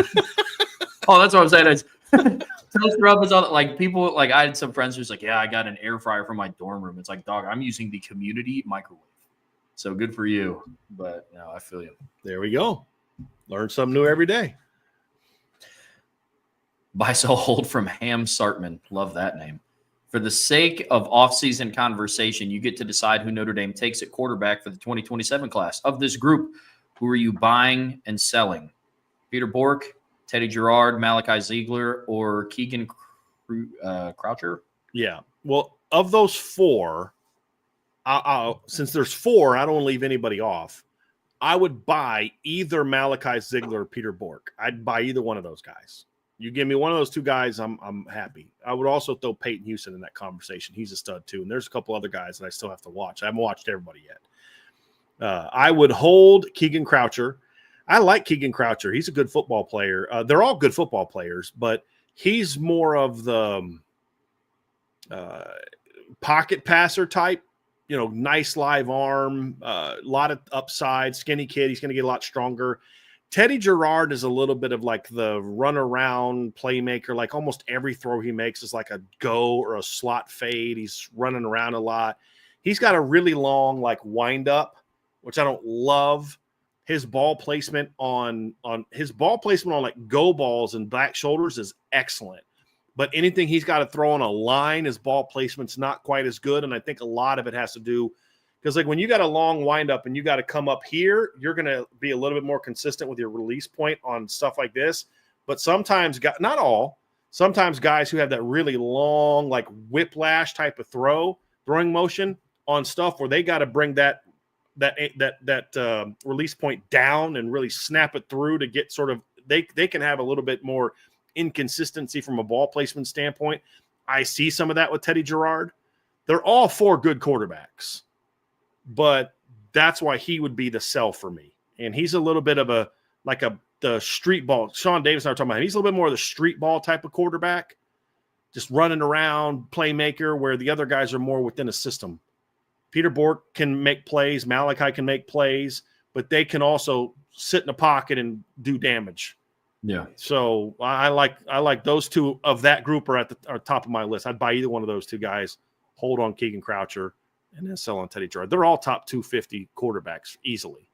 I just think the other two are just a step above of this group. Fair enough. Buy, sell, hold from What's Up, Maine? I love that you finally said it like that. That's exactly how it should have been. What's up, Maine? What's up, man? Exactly how it should have been. Thank you. What up, Maine? Yep. Of course. Buy, sell, hold. Jadarian Price and Kedron Young will combine for more rushing yards in 2025 than will Jeremiah Love and Aeneas Williams. Sell, but not by a ton, because Jeremiah Love is your top back. He's your leading rusher. I think Jeremiah Love's production this year is not going to jump hugely in the run game. It'll go up.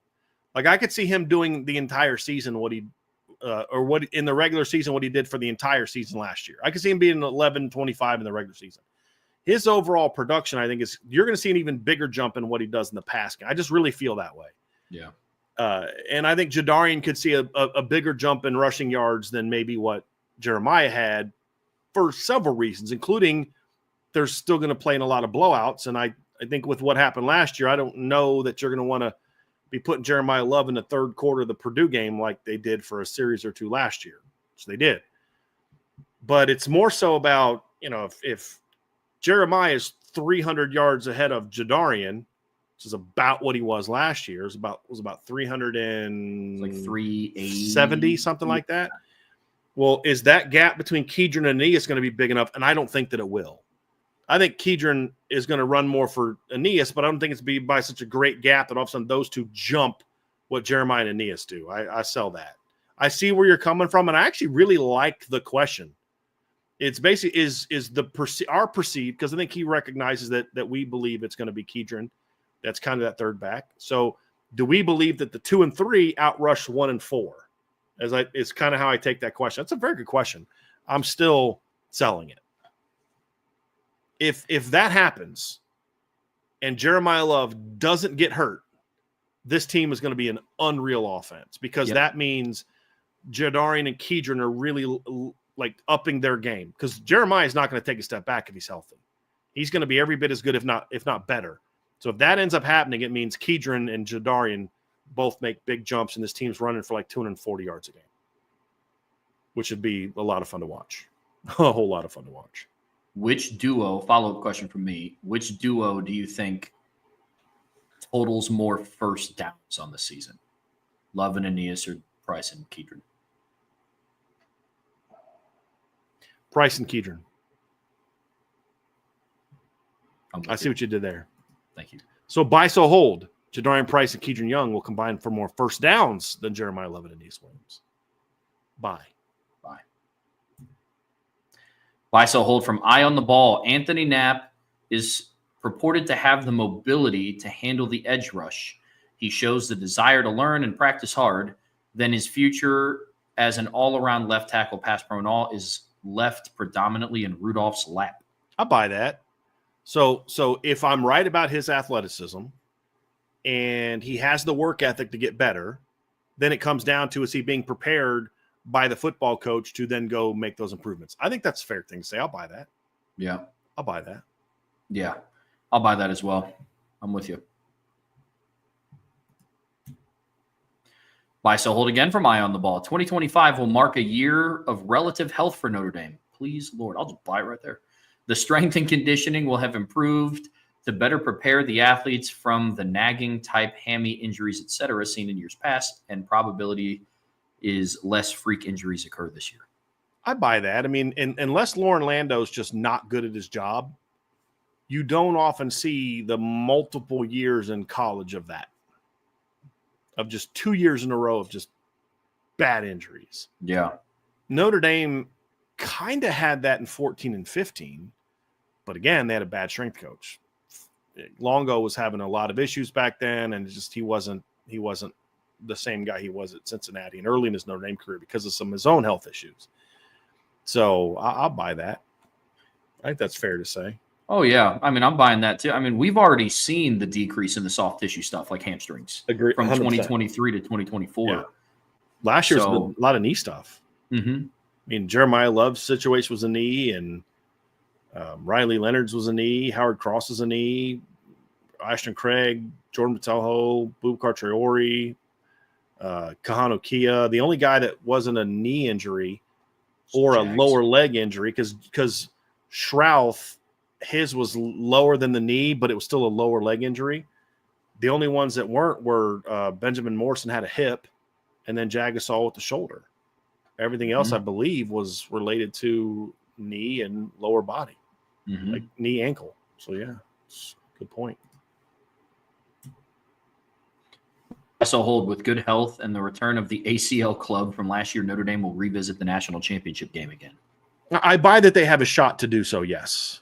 Look, there is a world in which Notre Dame doesn't get past the semifinals and they're a better team than they were last year. It just depends on your matchup.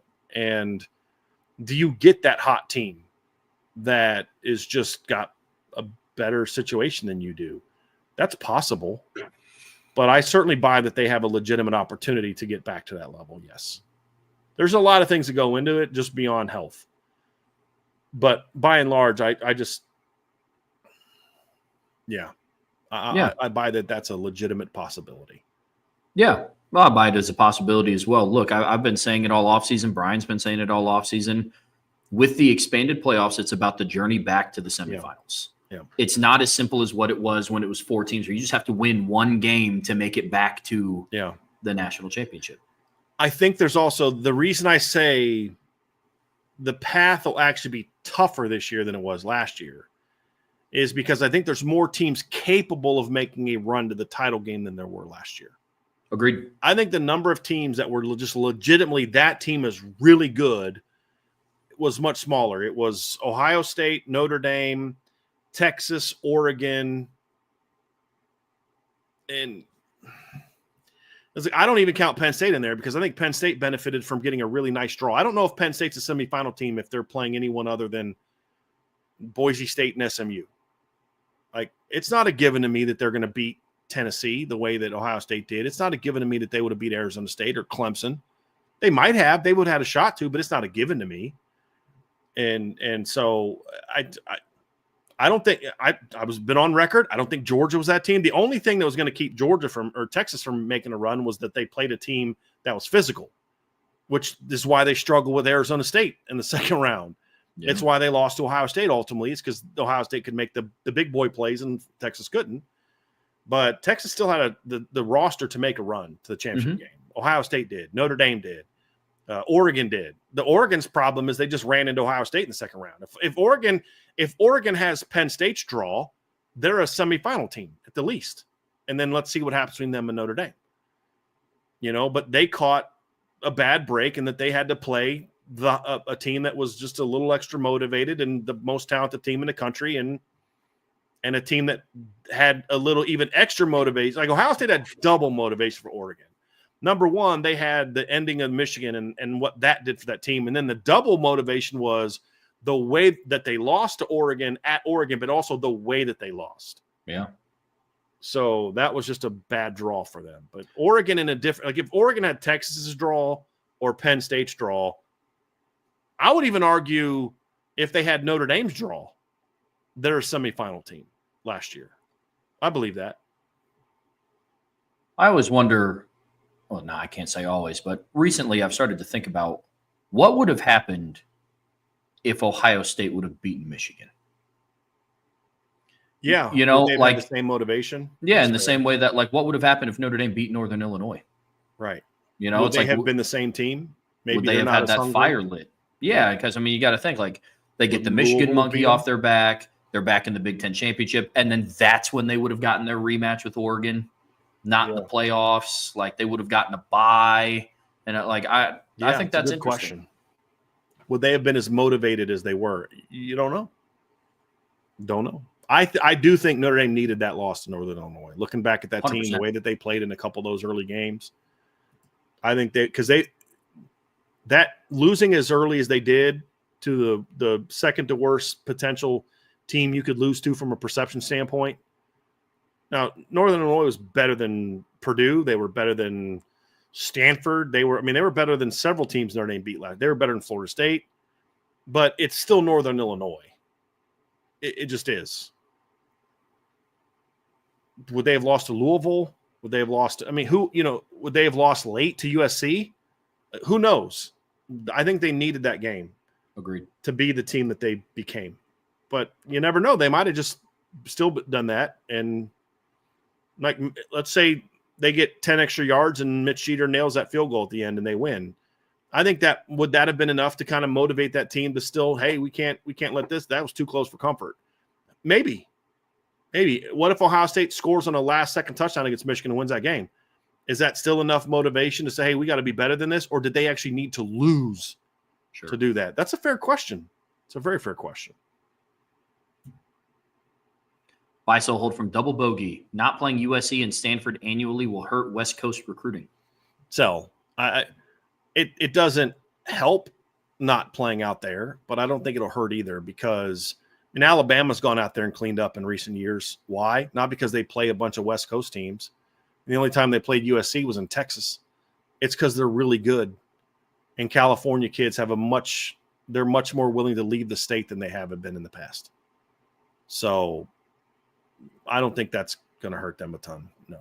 If Notre Dame's a regular team in the semifinals, they're going to recruit. They're going to recruit fine out west. Agreed. And they'll just find some games. They'll play UCLA a couple times. They'll play Cal. They'll play Stanford.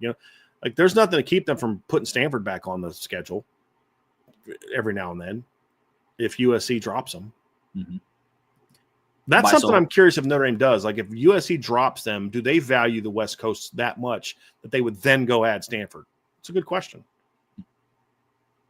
Buy, sell, hold. To date, the biggest rivalry loss to conference realignment is Bedlam. I'm going to sell that because you're looking a little bit too short term. I still think that the Nebraska rivalries being gone when they left to the Big Ten were bigger. I mean, if you think about it, Nebraska lost every single rival they had when they left. So I think losing the Colorado rivalry, like I loved that game.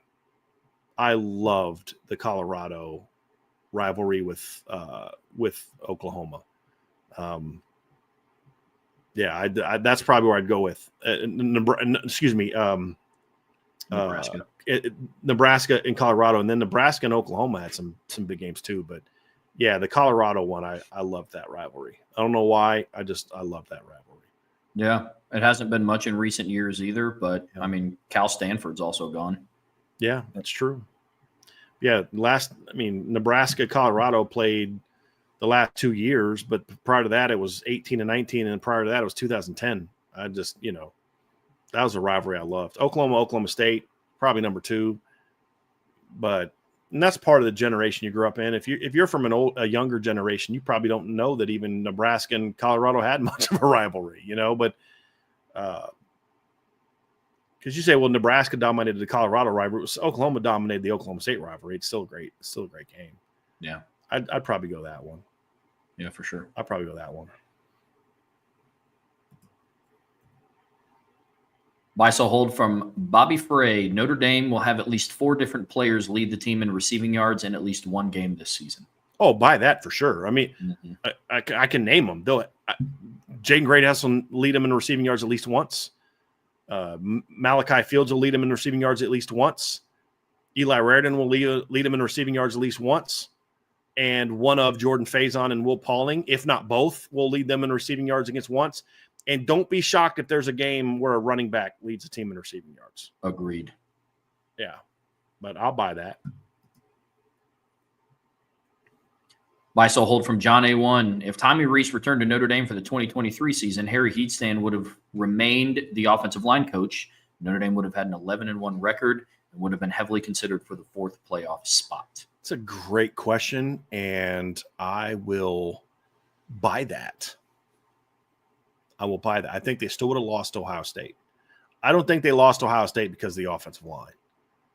They lost to Ohio State because play calling and some different things, and I just think that I don't know that game goes that way. Well, I'll say this. They would have lost to either Louisville or Ohio State still. But they'd have beat Clemson if Harry Heatstand is the offensive line coach. And Tommy Rees is the OC. I absolutely believe that. So, yeah, I'll buy that. Yeah, I'll buy that as well. And I think their loss would have been to Louisville. It's interesting. Mm-hmm. Very interesting. Buy, sell, hold from Jake 8589. Carson Hobbs has the potential to pass Christian Gray as the starter opposite Leonard Moore if Christian Gray does not make a significant jump in consistency from last year. Sell. Christian Gray last year is still better than Carson Hobbs. He just is. Christian Gray was a good football player last year. Not great, but good. The only way, in my opinion, that Carson Hobbs beats out Christian Gray is if Christian Gray regresses. Like, we do this as fans, right? And it's, Jake, I'm that way with non-Notre Dame sports, with sports where I'm just a fan of the team, where the guy that we don't have any negatives on because he's never played becomes the guy we like because the guy that starts and we know that guy and all his flaws, or we don't know this guy's flaws yet, so I'm willing to take a chance on the guy with no flaws yet. And the reality is just Carson Hobbs is just, to me, not a better football player than Christian Gray. That doesn't mean Carson Hobbs isn't a really good football player. It's just I think very highly of Christian Gray. So he'd have to regress, in my opinion, before he's going to get beat out or passed up by anybody else. So I'm selling that. Couldn't agree more. I mean, we've talked about the inconsistencies of Christian Gray from last season, but the thing is, what was so promising is the highs were so high. Right. And he still had more highs than he did lows. Agreed. Buy, sell, hold. We will see more plays of Drake Bone and KVA on the field as the 2 linebackers when a nickel is being played than we will see of Drake Bone and Jalen Sneed.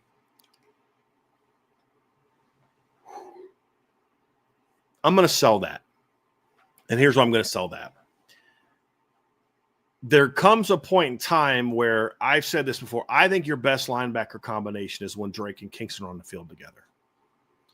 But the way that Notre Dame did linebacker rotation last year, now it may be different than Chris Ash, and part of this is I could take the easy way out and say hold because we need to see how Chris Ash handles this, but it's kind of like when you'd have a D-tackle rotation. You know, you have your two starters to start the game, but then for a lot of the rest of the game, you have your number 1 3 tech with your number 2 nose and your number 1 nose with your number 2 3 technique, and you kind of mix it up that way. You can make a case where I want to be able to rotate, but I want to be able to have Kingston on the field with Jay Nosbury more than when he's on the field with Drake. There will be times when he's on the field with Drake this year, but it's about getting the matchups that you want.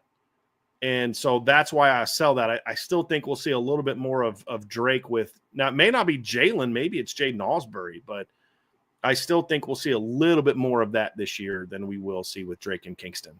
But it'll be a lot closer than it was last year, where Drake and Jack were on the field together a ton. I'm going to sell it in the first half of the season. I'm going to buy it in the second half of the season. That's fair. That's fair. So then at the end of the year, when you add it all up, first half plus second half, what's your buy, sell, hold?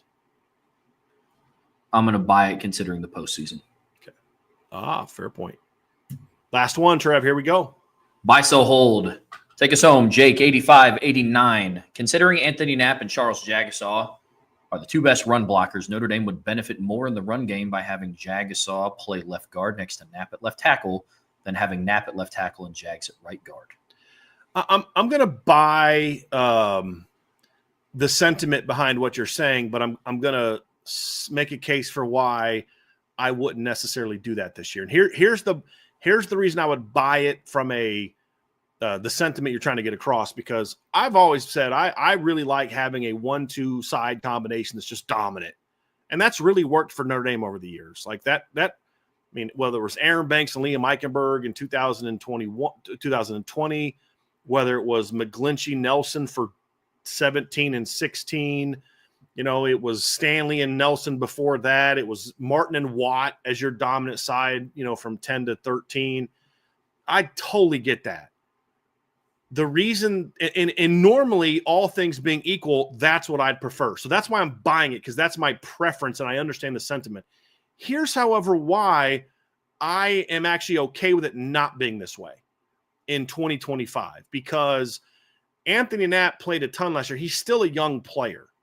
And I still think there's a benefit to him playing next to a veteran player that's more seasoned, like a Billy Schrauth, than Charles Jagasaw.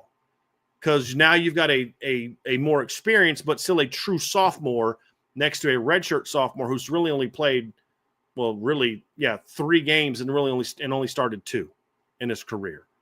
I kind of like the idea of not having to have Jagasaw and Knapp kind of pick each other up as both young guys, let them both be by veterans. And I know Emil Wagner's only been a starter for a year, but Emil's a senior. He's been in the program for a while. He played for Coach Eastan for a year. He's played for Coach Rudolph for a couple of years. You know, like, he's had some good grooming as a player. He's got some of that leadership ability. I like the idea of having him next to Jagasaw to kind of make sure Charles is lined up the way he needs to be lined up and focus on what needs to be focused on. And the other part of it too is with the type of backs that they're going to have this year, there's also benefits to having a horse on one side and a horse on the other side, especially since the two guys beside them are good players. It'd be different if, like, you had a couple guys that weren't like real physical, and that's your soft side and this is your power side, or whatever not soft, but this is your finesse side and this is your power side. I don't think that's necessary. So even though in general by rule, I'd lean towards what you are saying. That's my personal preference. I think the makeup of this team is such that I would actually go with what so far they're going to go with. If they decided to move Jagasaw to left guard and go that way, that's fine too. I'd be okay with that. I'd be totally fine with that. But I definitely understand more of a willingness to have Jagasaw in between two vets and then have Knapp next to a vet as well, since they are still your two youngest guys. Yeah, Jake, love where your mind is at with this one. I'm also going to sell this. One, we saw a significant jump in Anthony Knapp's performance when Billy Schrauth was lined up next to him at left guard. And two, you'd kind of be putting Anthony Knapp in a similar, not identical, and it's not crazy close, but a similar situation to what it was last year. Is like Anthony Knapp as a young player still learning and developing next to a guy that has a little bit further to go in learning and development in Sam Pendleton. And I think Jags is a better overall offensive lineman, has a higher ceiling than Sam Pendleton. But I like the idea of keeping Jags on the right side, especially with Ashton Craig potentially coming back in the lineup too, because Notre Dame's run offense got a bump in production when Craig and Schrouth were inserted into the lineup at the end of the 2023 season as well. To where the makeup of this team, to Brian's point, is as such where you might not have, depending on what kind of jumps Emil Wagner can make consistency in the run game, you might just have a stout offensive front running the football across the board. But at the very least, you'll have from left to right guard. You'll have Knapp and then Schrouth and then Craig and then Jagasaw. And shoot, I would love to see a world where they run a scheme where they have Knapp crash down and they have Billy crash down and they have Jags pulling around the outside. Love to see something like that. Would love it. Well, listen, folks, it's going to do it for this week's edition of Buy, Sell, Hold. Really, really good submissions today, guys. At 5 o'clock, IB Nation Sports Talk is going live. They have their midweek mailbag this week. Brian and I are going to be back tomorrow, and we're going to be talking about a little bit of Notre Dame schedule. It's going to be big picture stuff, but that's going to be going live. It's going to be fun. Storylines, trap games. We break it down by the 4 quarters. I love it because this is the show set schedule that it almost feels for me like an official. We're definitely now diving into the 25 season. We've already kind of started that, but whenever we do the schedule, it just feels like, okay, here we are. It's time to we're ramping this thing up. I always enjoy this show. It's going to be a lot of fun. Tomorrow's show, 1 p.m., it's going to be a lot of fun. Before you head out of here today, folks, please be sure to hit that like button, hit that subscribe button, hit that notification bell. Share this podcast with your friends and family, anybody that you know loves Notre Dame and college football as much as you do. Whatever streaming platform you listen to us on, we'd greatly appreciate a 5-star review. But as always, the best way to support what we do here is subscribe to the premium message boards at boards.irishbreakdown.com. I appreciate all the birthday wishes. I saw those going off in the chat. But until tomorrow. Big 2-8 from Trev, man. Big 2-8. Just so y'all know, I did offer to let him have the day off, but he wanted to be here with y'all today on his birthday. I want to make sure you guys understand that. Trev had the offer to not have to work today. And he said, no, man. He looked at me like I was like an idiot for even suggesting it. He's like, I'm definitely doing the show tomorrow. So he wanted to hang out with y'all on his birthday. Just keep that in mind. Well, until tomorrow when we'll be hanging out again, that's Brian. I'm Trevor. We'll see you back here very soon on the Irish Breakdown Podcast.